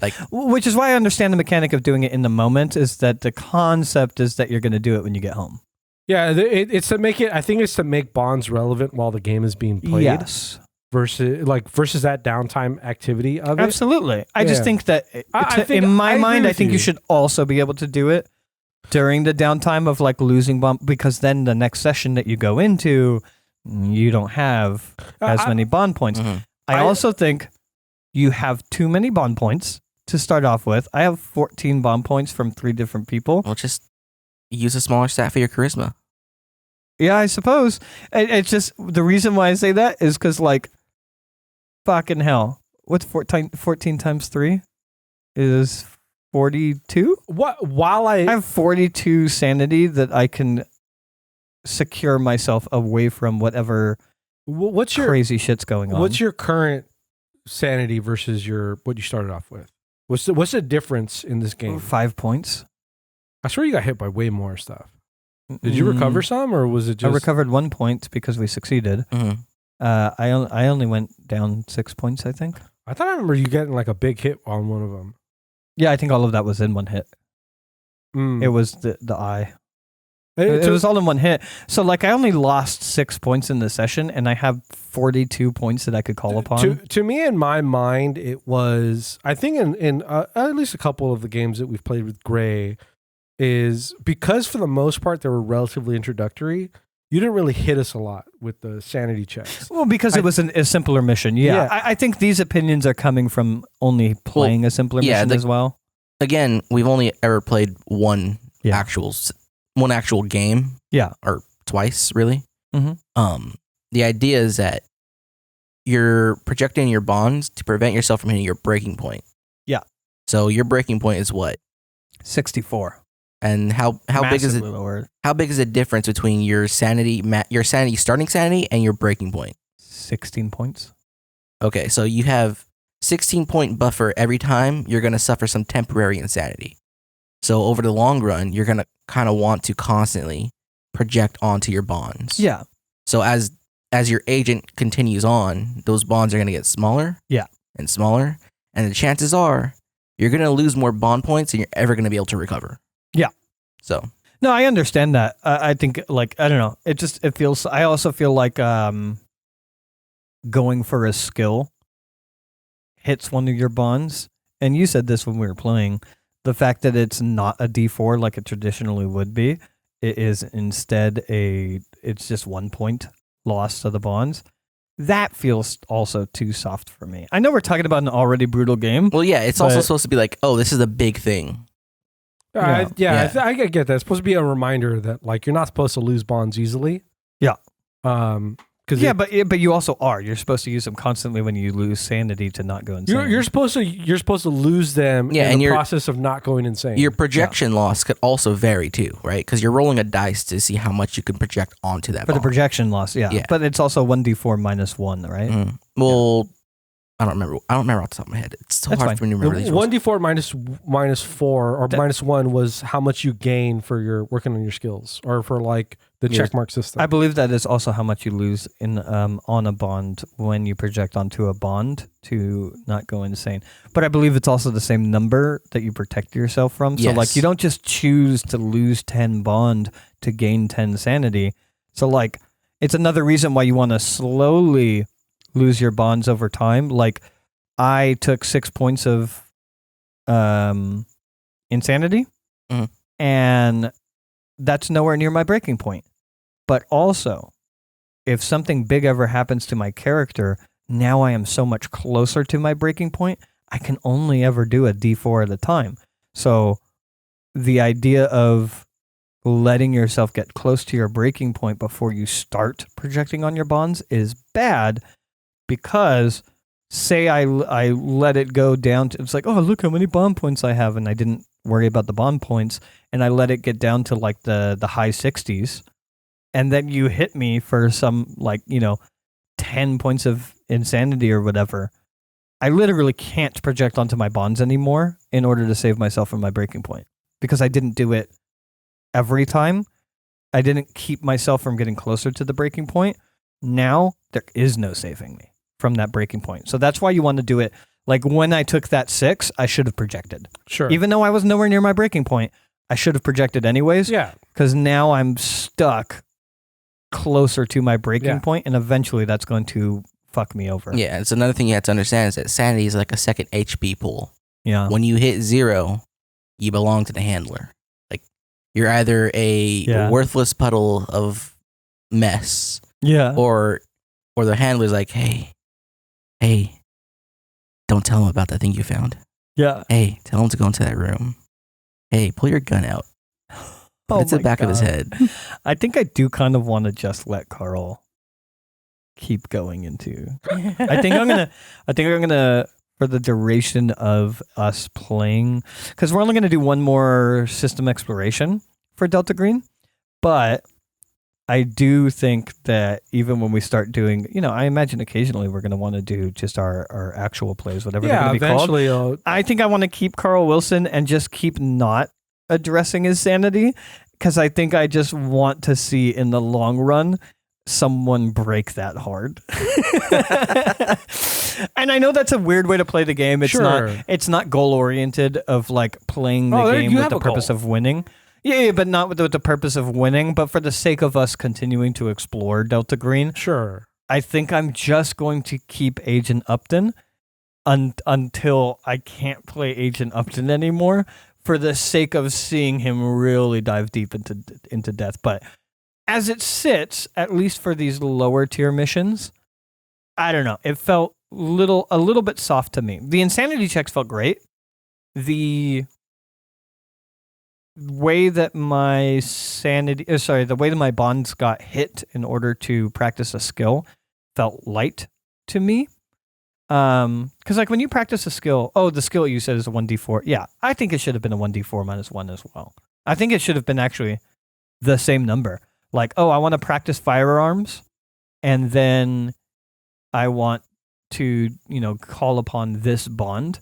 And it's like, cool, roll a 1d4 minus 1. Your skill goes up by that much. Sorry, no. Your bond goes down by that much. The check marks are the 1d4 minus 1 okay. because there's a possibility of it being 0. What is the skill? How much does the skill go up? A d8, I believe. For skills, like it's a d10. Oh, it might be a d10. And then your attributes is just 1. I think, and maybe my opinion will change after we play the mid-tier one, but I think your skill goes up by a d10, and you roll a d10 and you get an 8, and now you have a plus 8 to your firearms, but also you have a minus 8 to a bond. I also like, whatever you roll, same number, that's what your bond gets hit. 100% if we do the mid-tier system exploration, I'm probably not bringing the same guy. I think he's too soft for it. I think sure, but I think that's kind of part of it. And also, I will remind you that I believe would be either 2 out of 3 or 3 of 3 of your characters being on the first mission, being like, I don't want to play Delta Green. I think this is the player.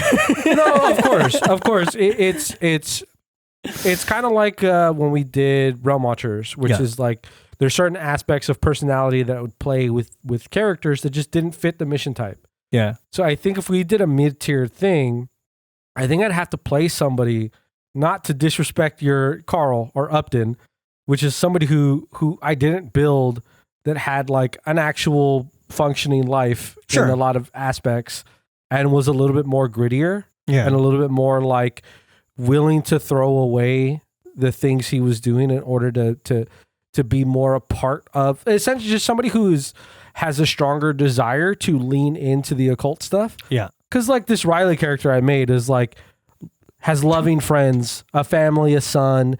The only thing that pushed him to occult stuff was like his father mysteriously went missing, and he has some of his like writings and some of the stuff that he wrote down that like, ooh, that's kind of mysterious, and like maybe there's something that sparked his curiosity is why he even took the offer. But there's also like your willingness to disobey the handler and rewrite your notes after burning them as coded messages shows an interest in the occult. Your father's situation shows the interest in the occult. You could easily turn your like, I have a family and there's like vampires in the world. That needs to be figured out. Like you could drive this character very easily into wanting to be a part of Delta Green. Sure. And also maybe he becomes less soft over time. Of course. And I mean, part of what I did at the end of the game was leaning towards that, where like I increased his firepower or his firearm stuff by like 10%, which is a pretty big number change in terms of how Delta Green works. I would definitely think you need more in terms of how at least that game played out. But to me, I think I would have more fun in the game if I just flipped how I decided to, because again, like you said, there's been multiple times where I've run a similar kind of character, which is trying to go less of a coming from like a military background or like a hardened background and coming from more of like the softer side of these agents, which is like just somebody who's a desk jockey. Yeah. Which is, I think, if I lean more into just me personally as a player, if I lean more into the hardened side of the availability of agents, maybe that means that the way I take the game and how I play the game will change. So I think that's just kind of my own, like, sure. If we played a higher tier, I wouldn't mind if we played another actual play of just not this mid-tier one. Yeah. We just continued the story. If I just continued right where I left off with Riley. Sure. Like, to me, that would be fun to, like, continue to explore Riley. Maybe not right when, but like pretty close to that time period. I kind of like the idea of going into a mid-tier, though I do have mechanical questions about it, about us having a big jump in character arc. Sure. And here's one, if you're not going to play Riley, just off the top of your head, Gray, violence, like, say, plugging a witness. What would be the insanity on that? Like, what would be the sanity loss? I think that's one of the higher ones. It's like a D10, I think, or D12. Can I roll a D10 and I get Delta Green being like, hey, that mission you went on, there was a witness. You got to go take care of it. And then it's Riley.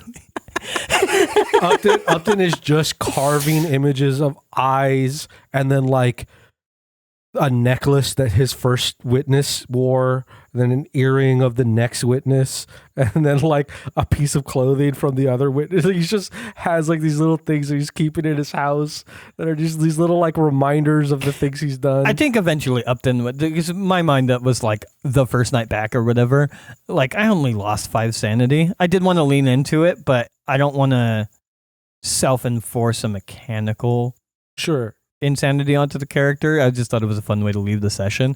I imagine after like a couple of days, he'll probably eventually finally sober up and then realize what he's done and burn all of those images. But also I think it would be funny if like Upton showing up and like Riley is getting out of his car or whatnot and just be like, Yuli? You just turn around and it's like, well, I hoped we wouldn't meet again. Then Riley being like, yeah. Upton pulls gun, pulls trigger, walks away. I do like the Delta Green is a D100 system. I do enjoy that. And I do like the, like, I don't know how many D100 systems do it, but the whole, like, double numbers is the method for critical. Like, it's a pretty... I also like that like kind of like how our ad read played, which is like, you know, do you want to step away from fantasy a little bit, which is like the character's improvements. Like I thought my character had a pretty substantial improvement, which is I got a 2, which is in the top 20%, 25% of my chances to improve a skill after failing it.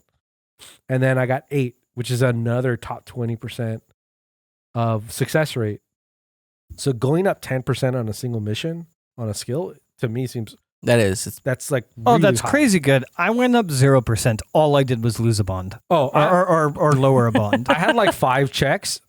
Everything except the firearms one went up by 0. See, that's the counter actually that I would do. Would be like I don't think you have to roll for failure. Like in what I was pitching earlier, I think it's like okay, you're gonna improve on a skill. Say firearms, you go to the shooting range, go ahead and roll a D10. That's how much you go up. You only get one action of this. That's how much you go. You roll a 7, you go up 7, but you took time away from your bonds to do that. One of your bonds goes down 7. But you don't have to roll to see if you improve a skill so that your character does progress. But I think that part of that is like even the fact that like fail check marks and what you get from failed check marks is a 1d4 -1, which means there's a chance that you get 0.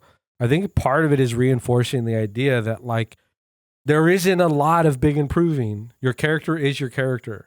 Yeah, but even a D10 isn't a lot of big improvement. Like in the grand scheme of while I agree with you, game wise, yes, but like realistically, the 20% in a skill is like you've done a lot of training in this. This is your it's thing. huge. Like, No. I know it's like huge. 60% is like, oh, I have a bachelor's in computer science. Not bachelor's, a master's. I'm not saying it's not big. I'm just saying, like, in comparison to the progression in any other video game, in any other TTRPG that I've seen, the idea that of the entirety of your character sheet, there's like fucking, I don't know how many boxes on your character sheet, like 50 boxes. One skill is going up once by 1d10, maybe. I think is like as an example, because this is one thing I wanted to get into of like, when we're talking about a mid-tier mission, looking at progression, I imagine you don't really address the character sheet. We're not really doing a leveling thing. I mean, I guess we could in the same light, but you kind of don't need to. And the reason why I say you kind of don't need to is Upton, being a more experienced Delta Green operative going into his second mission, is exclusively worse off. Yeah. So you don't really need to change character creation for running higher level missions. There isn't really a mechanical version of being a better Delta Green operative. I think if you were to try to run a more advanced agent, you'd give them the chances to do those small increases, lower some of their bonds. If you want to start from but zero. They can equal negatives, so it's not always going to be small increases. No, my character's only worse. I understand that. Just real quick. Yeah, go ahead. It's the bottom part of the sheet, the part of your skills that those don't decrease; those only increase. Yeah, I think it speaks to the game that the parts of the sheet that progress the most, and not progress but change the most, and that have the highest delta, the highest rate of change, is your sanity, your negatives, your bonds, the negative parts. I think that speaks to what the game is. Well, also, there's a unique thing that you can do with Delta Green because of that, where like mission 1 to mission 2, you might only be worse, is immediately an indicator. One of the things that you can do in making those rolls is, I don't know. First off, one of the wonderful things that you can do is, let's say you guys are going to make new characters and we're going for a mid-range. You guys are somewhat experienced. Cool. Roll me a d10. Gray, you got a 7. We're going to go through 7 downtimes. Sure. Nix, you got a 3. You've only been on 3 missions. You're going to go through 3 downtimes. Yeah. And then also, like, you'd probably want to do, I don't know, a d10 on sanity. D10's the highest for a sanity check. You can go higher. You can go higher. What's that? What's the range? I think 12 is the highest. Okay, so let's say roll a d12, and then it's like, okay, you can immediately negate that d12 by going through your bonds, removing some of your bonds, and then like, I don't know, roll me 1d4. And you could pick any skills that you might have failed other than 0, because you can't even try to do a 0. But yeah, you could, like, that's how I think I would do mid-tier, is essentially doing a number of downtime activities. But the fascinating thing, because it doesn't matter, you could create fresh character sheets in Delta Green and say that you've been on 10 missions, is that you could also do different levels of it. So I love the idea of like, oh, you've only been on 3 missions, you're going to do 3 downtime activities. You've been on 7 missions, you could do 7 downtime activities.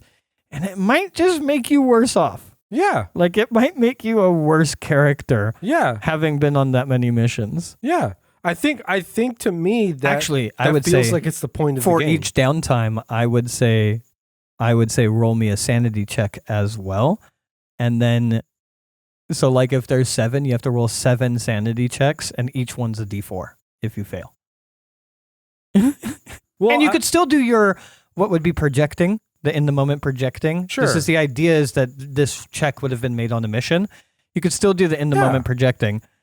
I think that would be a fun way to do the mid-tier. Yeah. But I do think it's funny that doing a mid-tier or a high-tier or whatever mission for Delta Green, you could just make fresh character sheets. It really doesn't change anything. I think it's my guy being the exception, where he had a 10% increase in one of his skills from one mission. Sure. I think there's some level of your character will get better incrementally in terms of the skills that apply to them. But again, for the most part, your character just gets worse. Like Gray was saying earlier, the point of the bonds and like your actual inability to recover the bonds more than you're going to lose them is that you will slowly lose your bonds. Well, you will slowly lose your bonds. You'll slowly lose your sanity. You will just become a fragment. The most consistent shell of a person. The most consistent thing is your stats going down. As far as your thing about like, well, you will progress over time, or more than likely will. That's actually untrue. It's you are more likely not to, because like you increasing by 10%, you are 10% less likely to increase that skill at all again. That's what happened to me. Was I rolled over, so I didn't fail my skill, and therefore my skill did not change at all. Sure, your likelihood of improvement decreases the more you improve. The more that the more that you're good at that skill. Yeah. Which again, it's I think there's like a logarithmic curve when it comes to like attaining like a master's degree or a doctorate degree or something like that, where like you have to write a dissertation or whatever on like a breakthrough part of some sort of like field. So it becomes harder and harder to get that degree because you have to essentially discover something new in that field.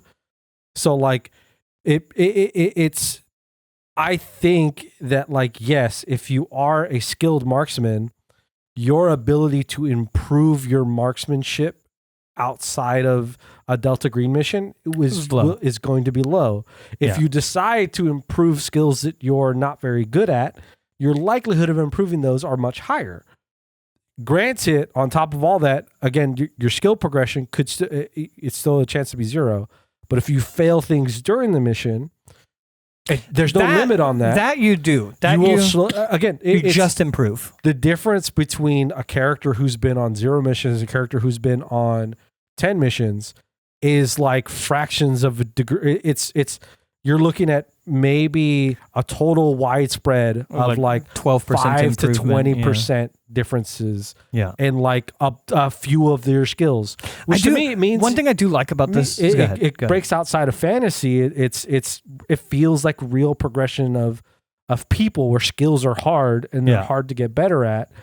Especially if you're trying to progress in relatively short, at least the way it's presented is relatively short periods of time. So to me, it just feels like that's part of what the game's trying to capture. But it's real easy to lose your mind. Yeah. And to lose people in your life.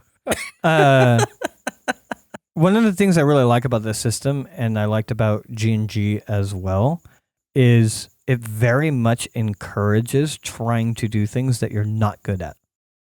Because when you go to level, those things all improve.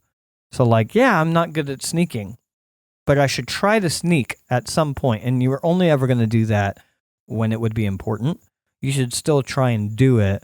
Because what I see in a lot of like systems that don't have that kind of improvement on failure, is like, oh, my character's not sneaky, so I'm just not even going to bother. Sure. And you have like the whole party's trying to sneak, and he's like, I'm just walking down the street out in the open, fuck it. Because I'm not good at sneaking and I don't want to fail at sneaking.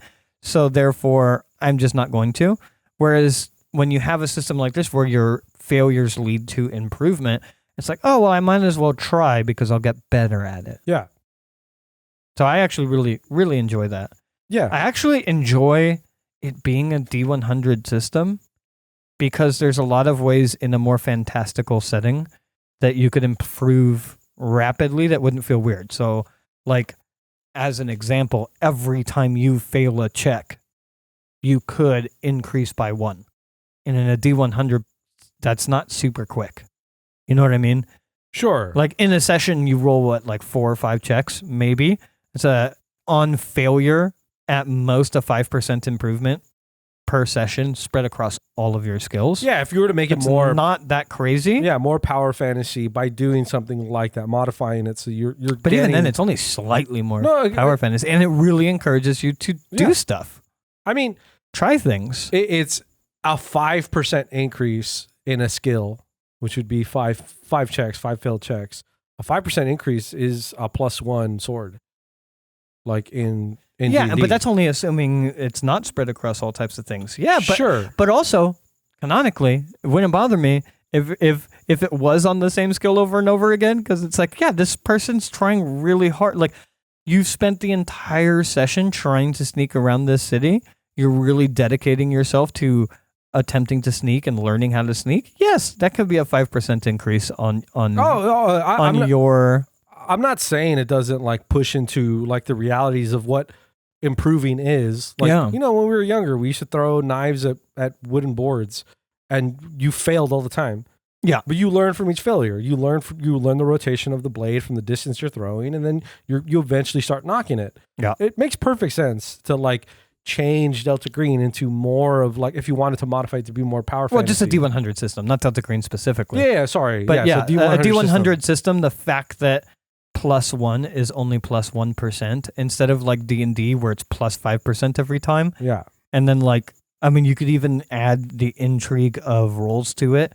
So like every time you fail, it's a D4 is still not crazy in a hero game, like a fantasy game. Wouldn't be crazy that like, oh, you rolled really well. Yeah, you failed sneaking, but you realized where your footing was bad, blah, blah, blah. You rolled a dice. Yeah, you increased by 4%. That's good. Good job. And that just happens over the course of the campaign naturally rather than it happening. I'd love to see that actually play out, because I feel like you couldn't run that long of a campaign. Because I feel like your characters would get really, really good. No, because it's spread across. So, like, how often do you roll a check in a 4-hour session? How many checks do you think you roll? Oh, but I think like one player. If you had to ballpark that, 10. You think 10? Maybe max. Maximum 10. Yeah. So spread across all skills, all your skills go up by like 1%.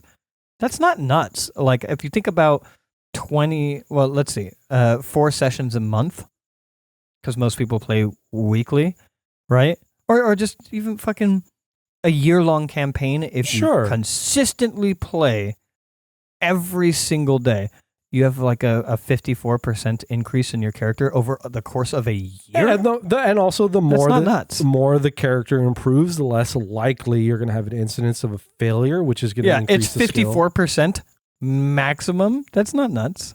Sure. I understand. I understand the goal of it. I'm just saying I'm curious. I'm curious to see, because in my mind it feels like you'd hit like an improvement threshold where like you become more successful than not at doing things. You beat that 50%. I feel like you could get to a point where your highly used skills start becoming like the stuff that you're already good at can get past that 50% threshold a lot faster. And then you're more likely to succeed at those. You're more likely to succeed, which is, again, so they don't improve. They don't improve, but getting to the point where you're more likely to succeed is like the place you want to be. Yeah. For like any game where you use a randomizer to make to be the deciding factor of an outcome. I'm just curious. God, I love that. You know what that would fucking fill into really well? The system, whether it's fantasy or samurai or whatever that I wanted to do, where there is no leveling, it's only training, right? So you have to do downtime activities to become a better, I mean, also like combat would make you better and whatnot, but like there's a heavy emphasis on the, let's say it's the samurai one for a moment, of like, yeah, go stand on top of the mountain and practice Tai Chi. That's how you become better at things. You don't just level when the DM tells you to level, and you know what I mean? So like, the whole system is based on the idea of training during downtime. I think that would be a great system to implement, like a D100 system for skill checks, and your skills improve on failure every time by 1%. I think that would be a really cool way to do it. I think that would be the perfect system, is one that already has an emphasis on taking the time to become better at things to implement something like this. What happens when you hit your breaking point? You get You have temporary insanity, and I think there is. I'm not sure how. Don't you get a disorder? I'm not sure how permanent disorders work. I know that those can kick in at some point, but when you hit your breaking point, you have the options of fighting, fleeing, or freezing. Oh yeah, I remember. Yeah. Oh, that's what happens at the breaking point. Yeah, so I thought you develop a disorder. I think you develop the disorder after you go home, but it's been a while since I've looked at that. We'll have to look that up. So like, imagine being in the middle of a dangerous situation, or a dangerous situation is happening. Yeah. And you hit your breaking point.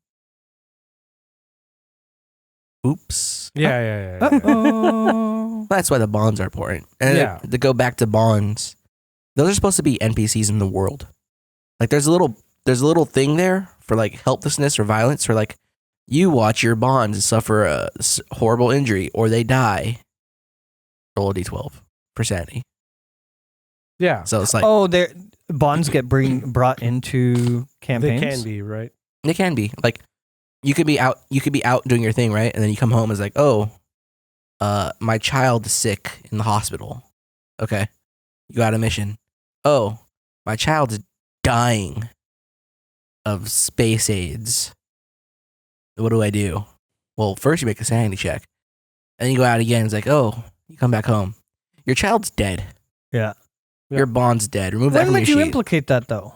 Is that an excuse for why you like projecting on your bonds, or is that something the DM just decides to target a player on?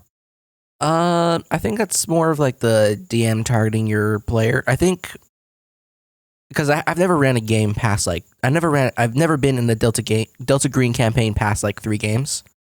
So I think like in the long run, like things that you do, like say your identity may have slipped to someone who doesn't like you, and someone who's either on the unnatural side of things or they're an outlaw.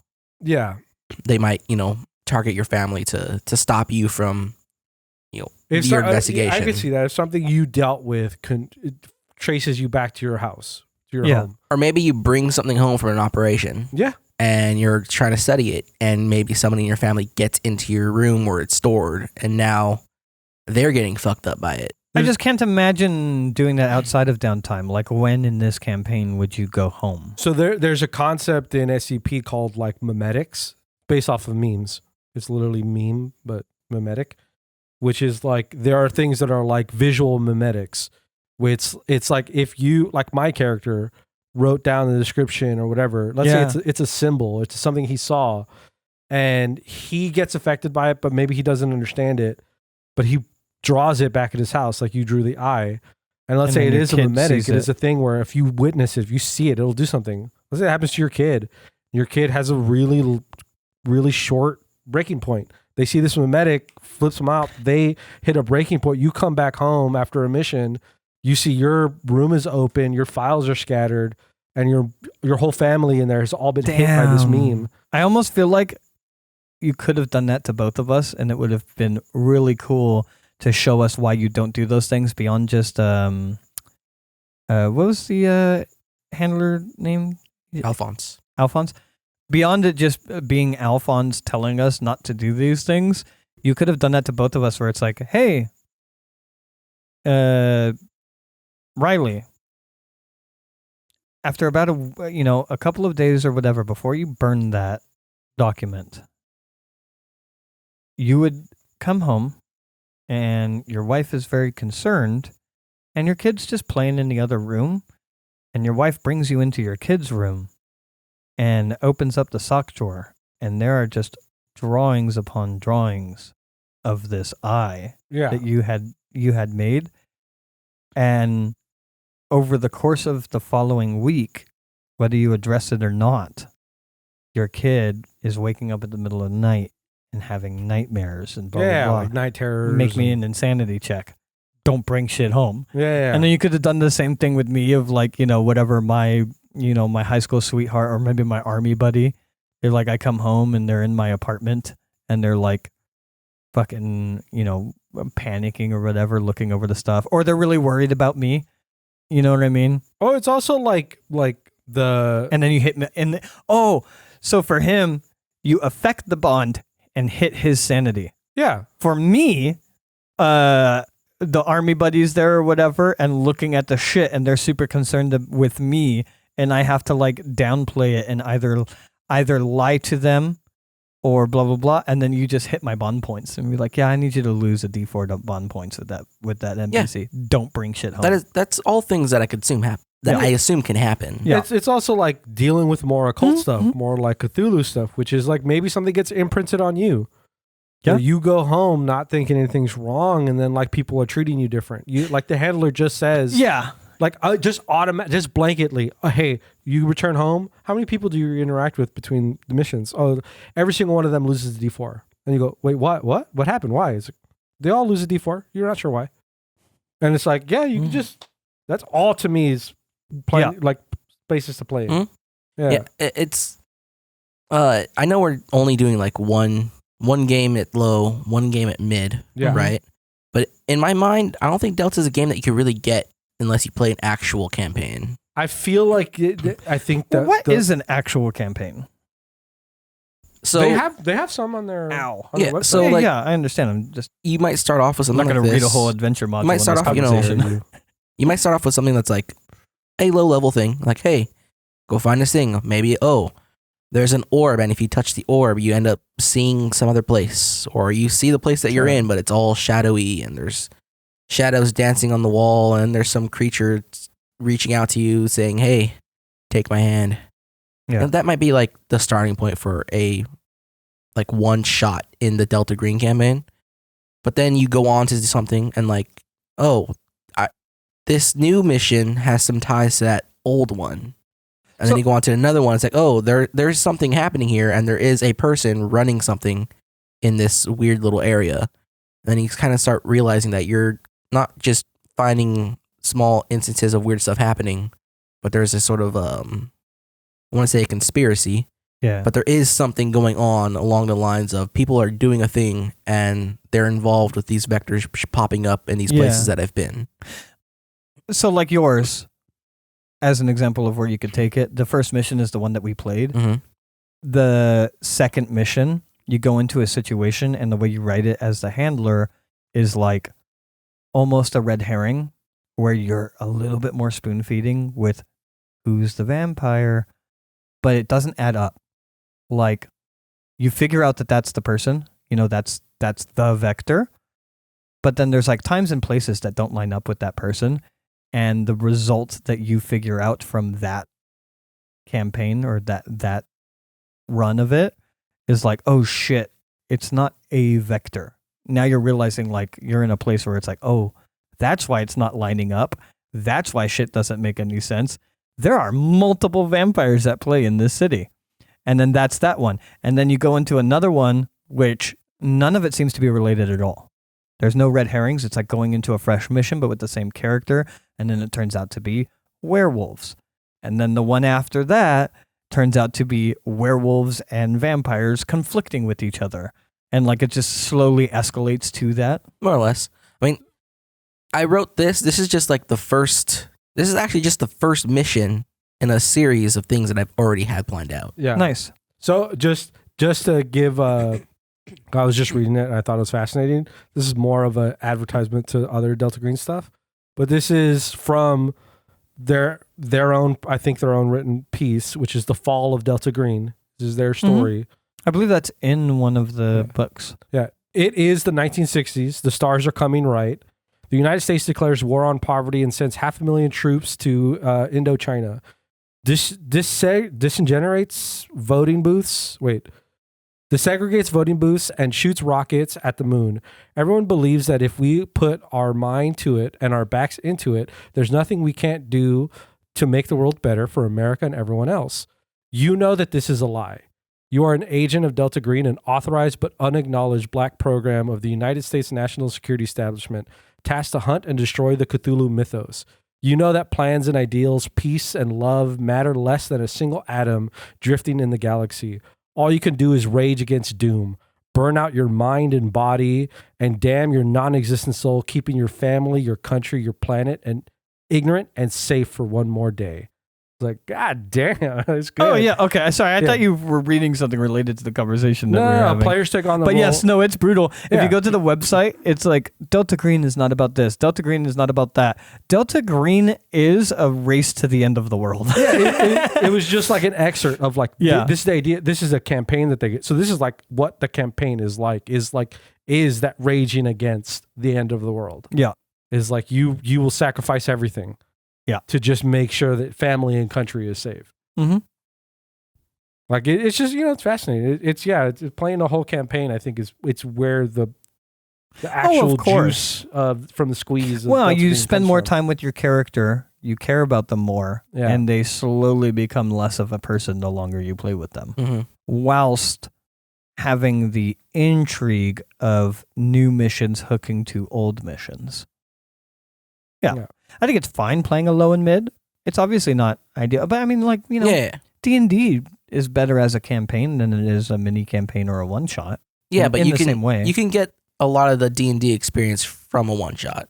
I mean, realistically, that's what Realm Watchers is. You can introduce someone to Realm Watchers and give them the full D&D experience. Yeah, I don't think it is the full D&D experience. So, like, there's things happening in some of my campaigns that like needed a year of characters being able to breathe in order for it to matter at all. And like, you could feign it mattering, but the attachment that people have to their characters, the development of things happening, mistakes that you made 3-6 months ago coming back to bite you and affecting the campaign, like, long form D&D is better D&D. But yes, you could accomplish a lot of D&D in a one shot. Mm-hmm. I think you could do kind of the same thing with Delta Green, though. It's gonna inevitably be better in a campaign. I mean, the thing is that in D&D, like, everything, all the mechanics, all the base of the game can be experienced in a single session.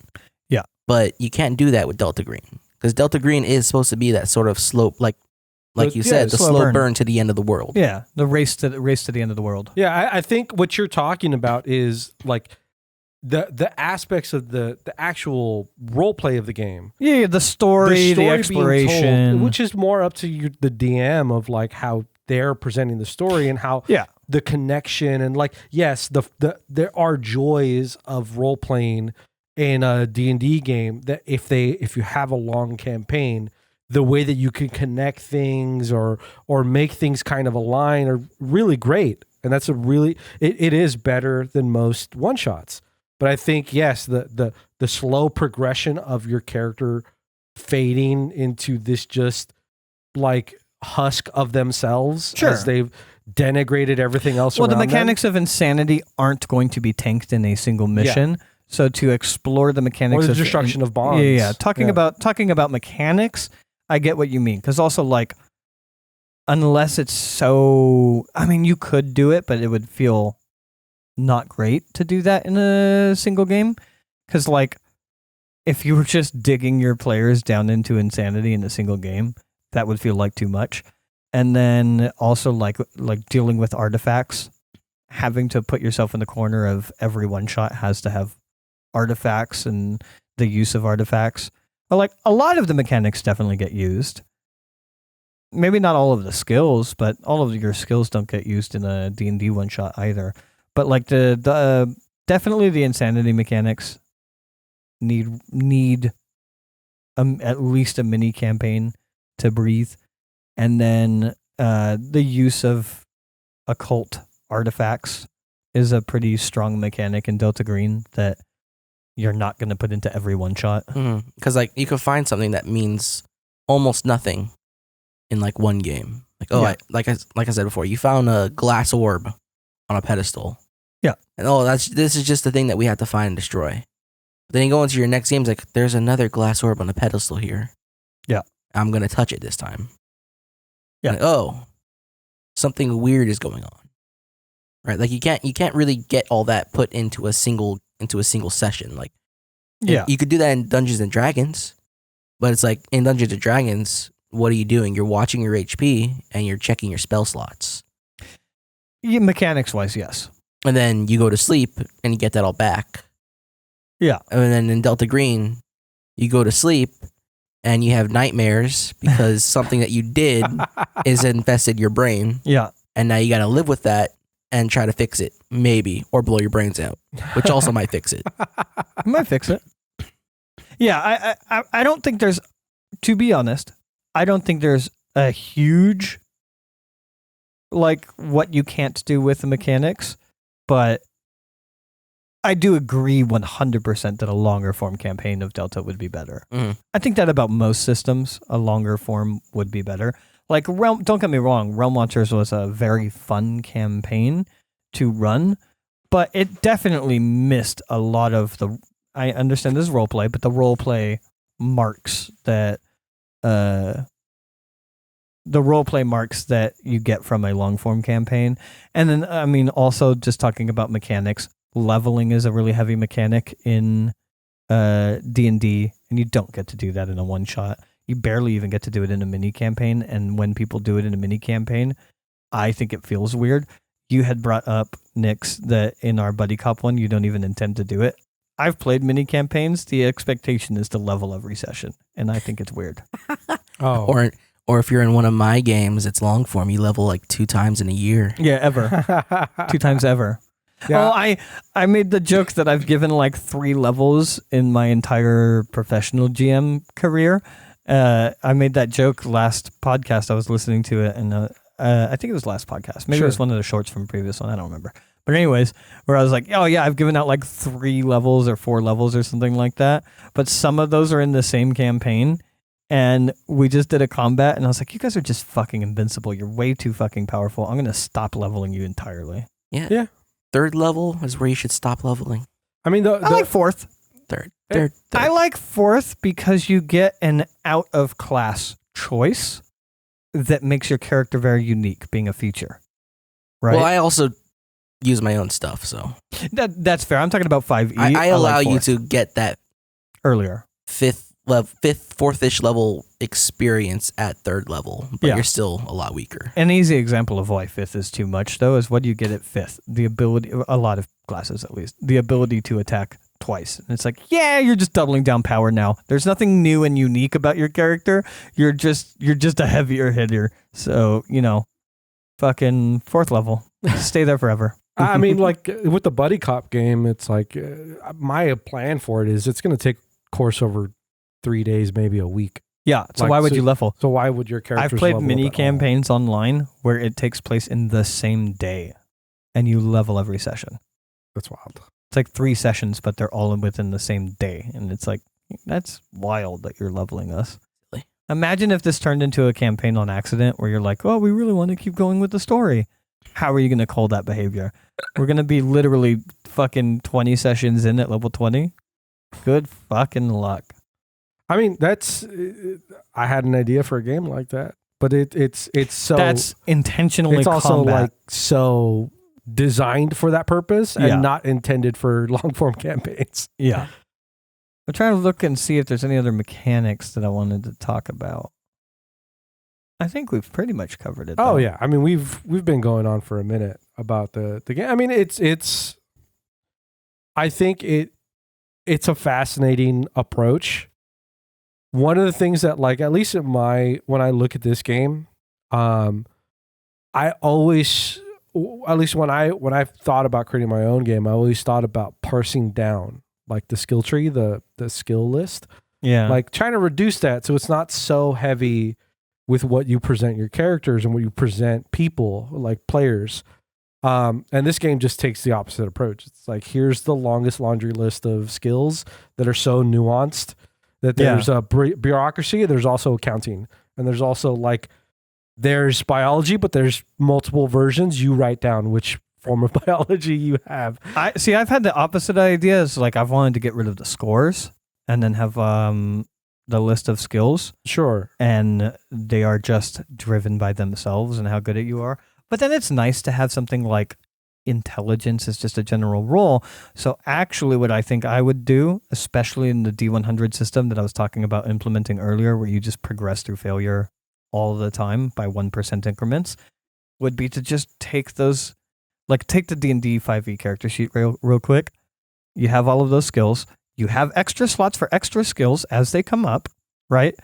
Kind of like we did in G&G, where when you build your character, you can pick skills to improve immediately, and then you can also pick 2 new skills to add to your character sheet that you want, whatever that might be. Botany, boom, that's a skill. Put it in the thing. I think I just would like to just take the more general skill, the scores, and just put them on the fucking skill tree. What's your wisdom skill of your ability to just think of stuff? Like what's your intelligence? What's your at that point probably get rid of dexterity, I would assume. But even then, put dexterity into the skill tree in a D100 system, similar to this, where like a lot of things you start off like at 20% or 10% or whatever as you create your character initially, and then when you fail things, they go up by 1%. But I would like to just meld them together. Because I had the same idea. I don't remember what system I used it for. I know I used it for vehicles in Space Mercenaries, and then I used it for... I might have even used it in our Mad Max game, where I only had the ability scores. And anything you were doing, it's like, there was no athletics check, just make me a strength check. Sure. There was no survival check, just make me a wisdom check. Like, I did it that direction before, where I just took away the skills entirely, and you just had your scores. And then I've wanted to do it the other way of getting rid of the scores and only having skills. I think melding them would be a good way to do that. I love the D100 system for visual constant improvement. Not significant improvement, but constant improvement. Well, I really dig that. Improvement from failure is like that's what you're talking about. Is improvement. It's not like it's not improvement from failure. Improvement. Improvement from failure. Improvement from failure. Yeah, where are you capping? You're like, oh, I really want this skill to be higher. Why? The reason why it's not increasing is because you always succeed. Yeah. Why do you need it to be higher? Yeah. I would say the only problem I have with Delta Green's system, and it's not really a problem, I think it streamlines play very well, is at least for implementing it in the way of what I wanted to do with like the samurai system or my own fantasy system, is there's no contest. There's no DC. There's no contested role. Other contested roles. What would it be? Like if I were to be making an accounting contested role. Well, a firearms contested role. How about that? That might be easier for you. Well, there'd be no firearms contested roles. If you succeed in your shot, you shoot them. That's what I'm saying. There's no contested roles. I think... Or like a melee attack. Melee attacks are contested roles, so that'd be contested against dodge. So how does that work? So if I'm making a melee attack, a melee weapon attack, I have a 50.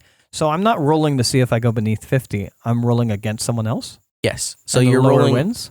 You're rolling, you're unarmed, and if they choose to use the dodge and parry mechanic, so like in combat, you all have one action, and no matter what you do, it's tied to the action. So if some guy hasn't gone in combat yet, and you want to attack him, you can attack him with your melee, and then he has to use his dodge. So you use your melee attack, he uses his dodge. If your melee attack succeeds and rolls under his dodge, and his dodge succeeds, you win.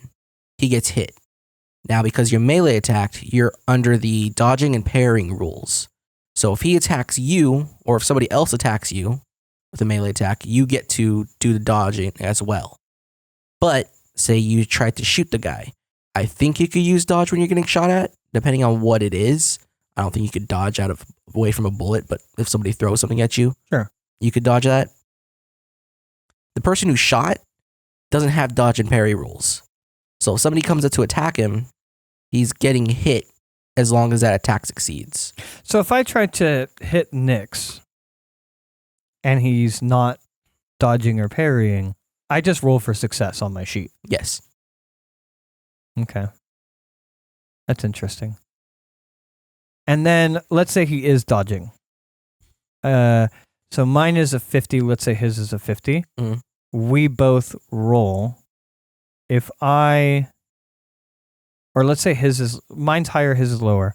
Let's say I roll and I succeed on my character sheet. I rolled below that 50. Right? Mhm. Let's say he rolls beneath my roll. So his roll is lower, Oh, wait. which is I messed up. better. It's you had to roll under your percent, but your roll still has to be higher than theirs. That's weird. Yeah, it did get a little weird. I think it should just be whoever rolls the lowest and succeeds. So you have wins. to both succeed and beat the person that you're trying to hit. Yes. So if you both have 50. Yeah. You roll 40, he rolls 42, he wins. Now if you have say 60 and he has 30, he rolls 20, he succeeds, but you roll 45, you succeed, you win. Because mine's higher. Yes. Okay. What if I roll 50 and I succeed? He rolls 40, so that's lower than mine, but he fails his dodge. Then he fails to dodge and you hit him. Yeah. It's complicated because I really enjoy contested rolls, and this system in general feels like I'm just rolling against myself to see how well I do things, which is fine. In most cases, you are. Yeah. When it comes to dealing with other people, you're going to have contested checks if they're necessary. Mm-hmm.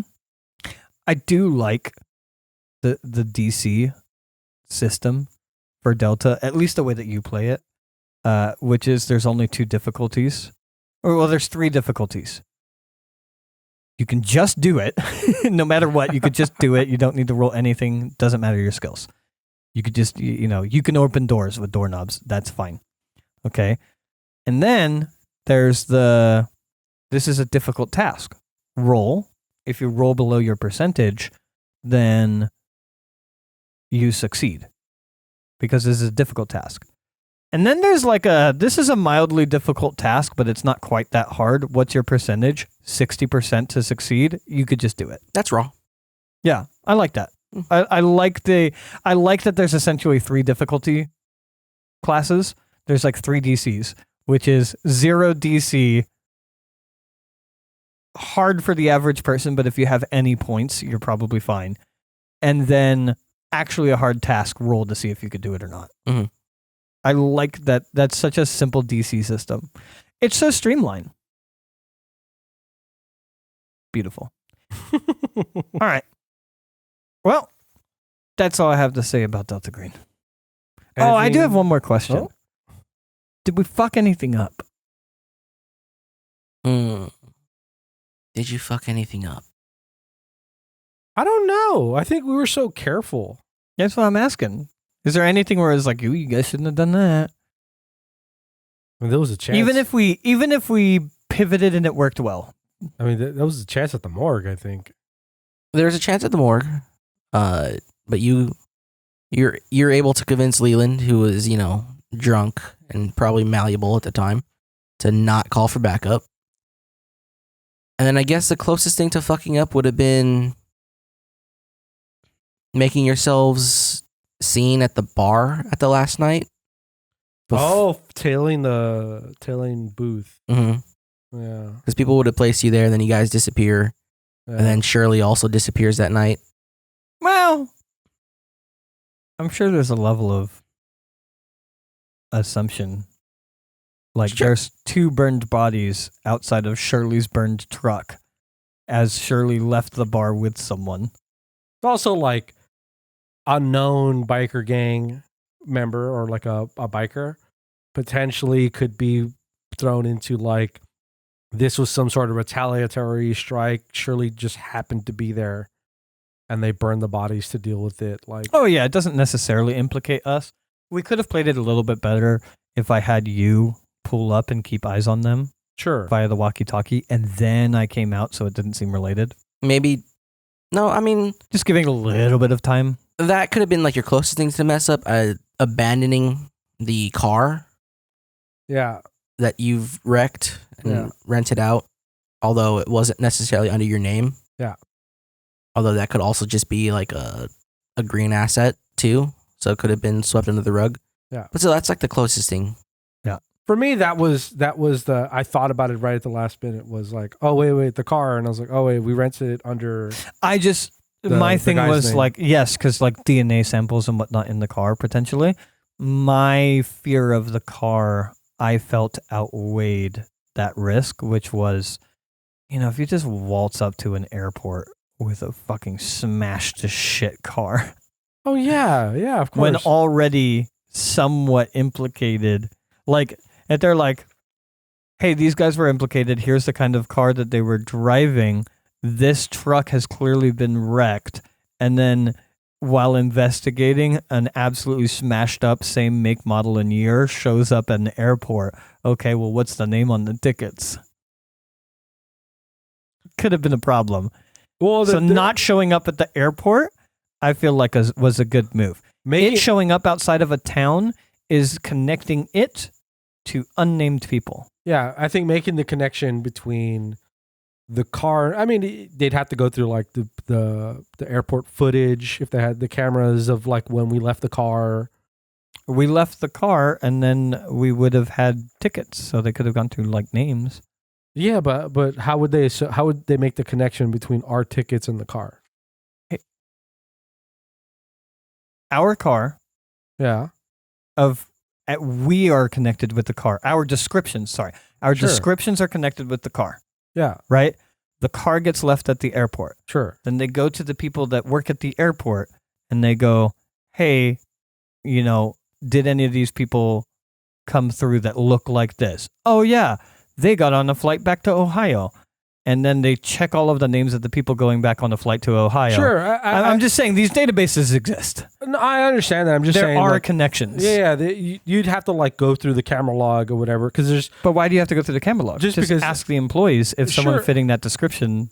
I think an airport is busy enough where if somebody came 2 or 3 days later, because that's probably the time period of like the investigation of finding and trailing and finding information. I get what you're saying. Probably like 2 days later, if you ask an employee about the description of two people or that are on two separate flights. And show them a sketch artist's sketch of it. Sure. But like they've met and seen hundreds of people. I just think it's a little harder than I think you're making it out to be, at least in my mind. I think it'd be difficult for an employee to be like, oh, I didn't recognize that face from the hundreds of other people that I also help service. Sure. I just in my opinion, I feel like I don't think it's impossible is all I'm saying. There's a potential we fucked up. I don't think it's impossible. I don't think it's impossible on like a CCTV level. If you were to like look at which they also footage, have. Yeah, exactly. That to me, that's a more plausible route, which is if our car was seen on some sort of videotape as we parked it outside of the also they airport. have my name, Carl. The plane tickets? No, the rental? Coroner's assistant. Oh, sure. I think that there's some level of deep digging that eventually, yes. I agree with you that there is a possibility that somebody could find out what happened. My other question was when the vampire attacked me, I have a bulletproof vest on. Does that matter? Not against melee attacks. Okay, just curious. Okay. Also, should have gone for your neck. There are stab-proof vests, I believe. Yes, I believe that's a different level of protection. All good? Yeah, I think so. You got anything else? Go play Delta Green? Yeah, Go play Delta Green. Thank you for listening to Take the Damage podcast. You can check us out on our YouTube channel now with 2 separate playlists, the Take the Damage podcast and System Exploration. So go and check that out. Please like, subscribe, hit bells. You can check out our website or Patreon to become supporters of the channel. And yeah, my name's Sov. I play games over at startplaying.games. If you want to check out any of my games, probably going to start running Delta Green soon. More than welcome to join any of the games that I have listed or otherwise reach out to me for custom requests. I love custom requests. Links in the description. Cool. I'm Nix.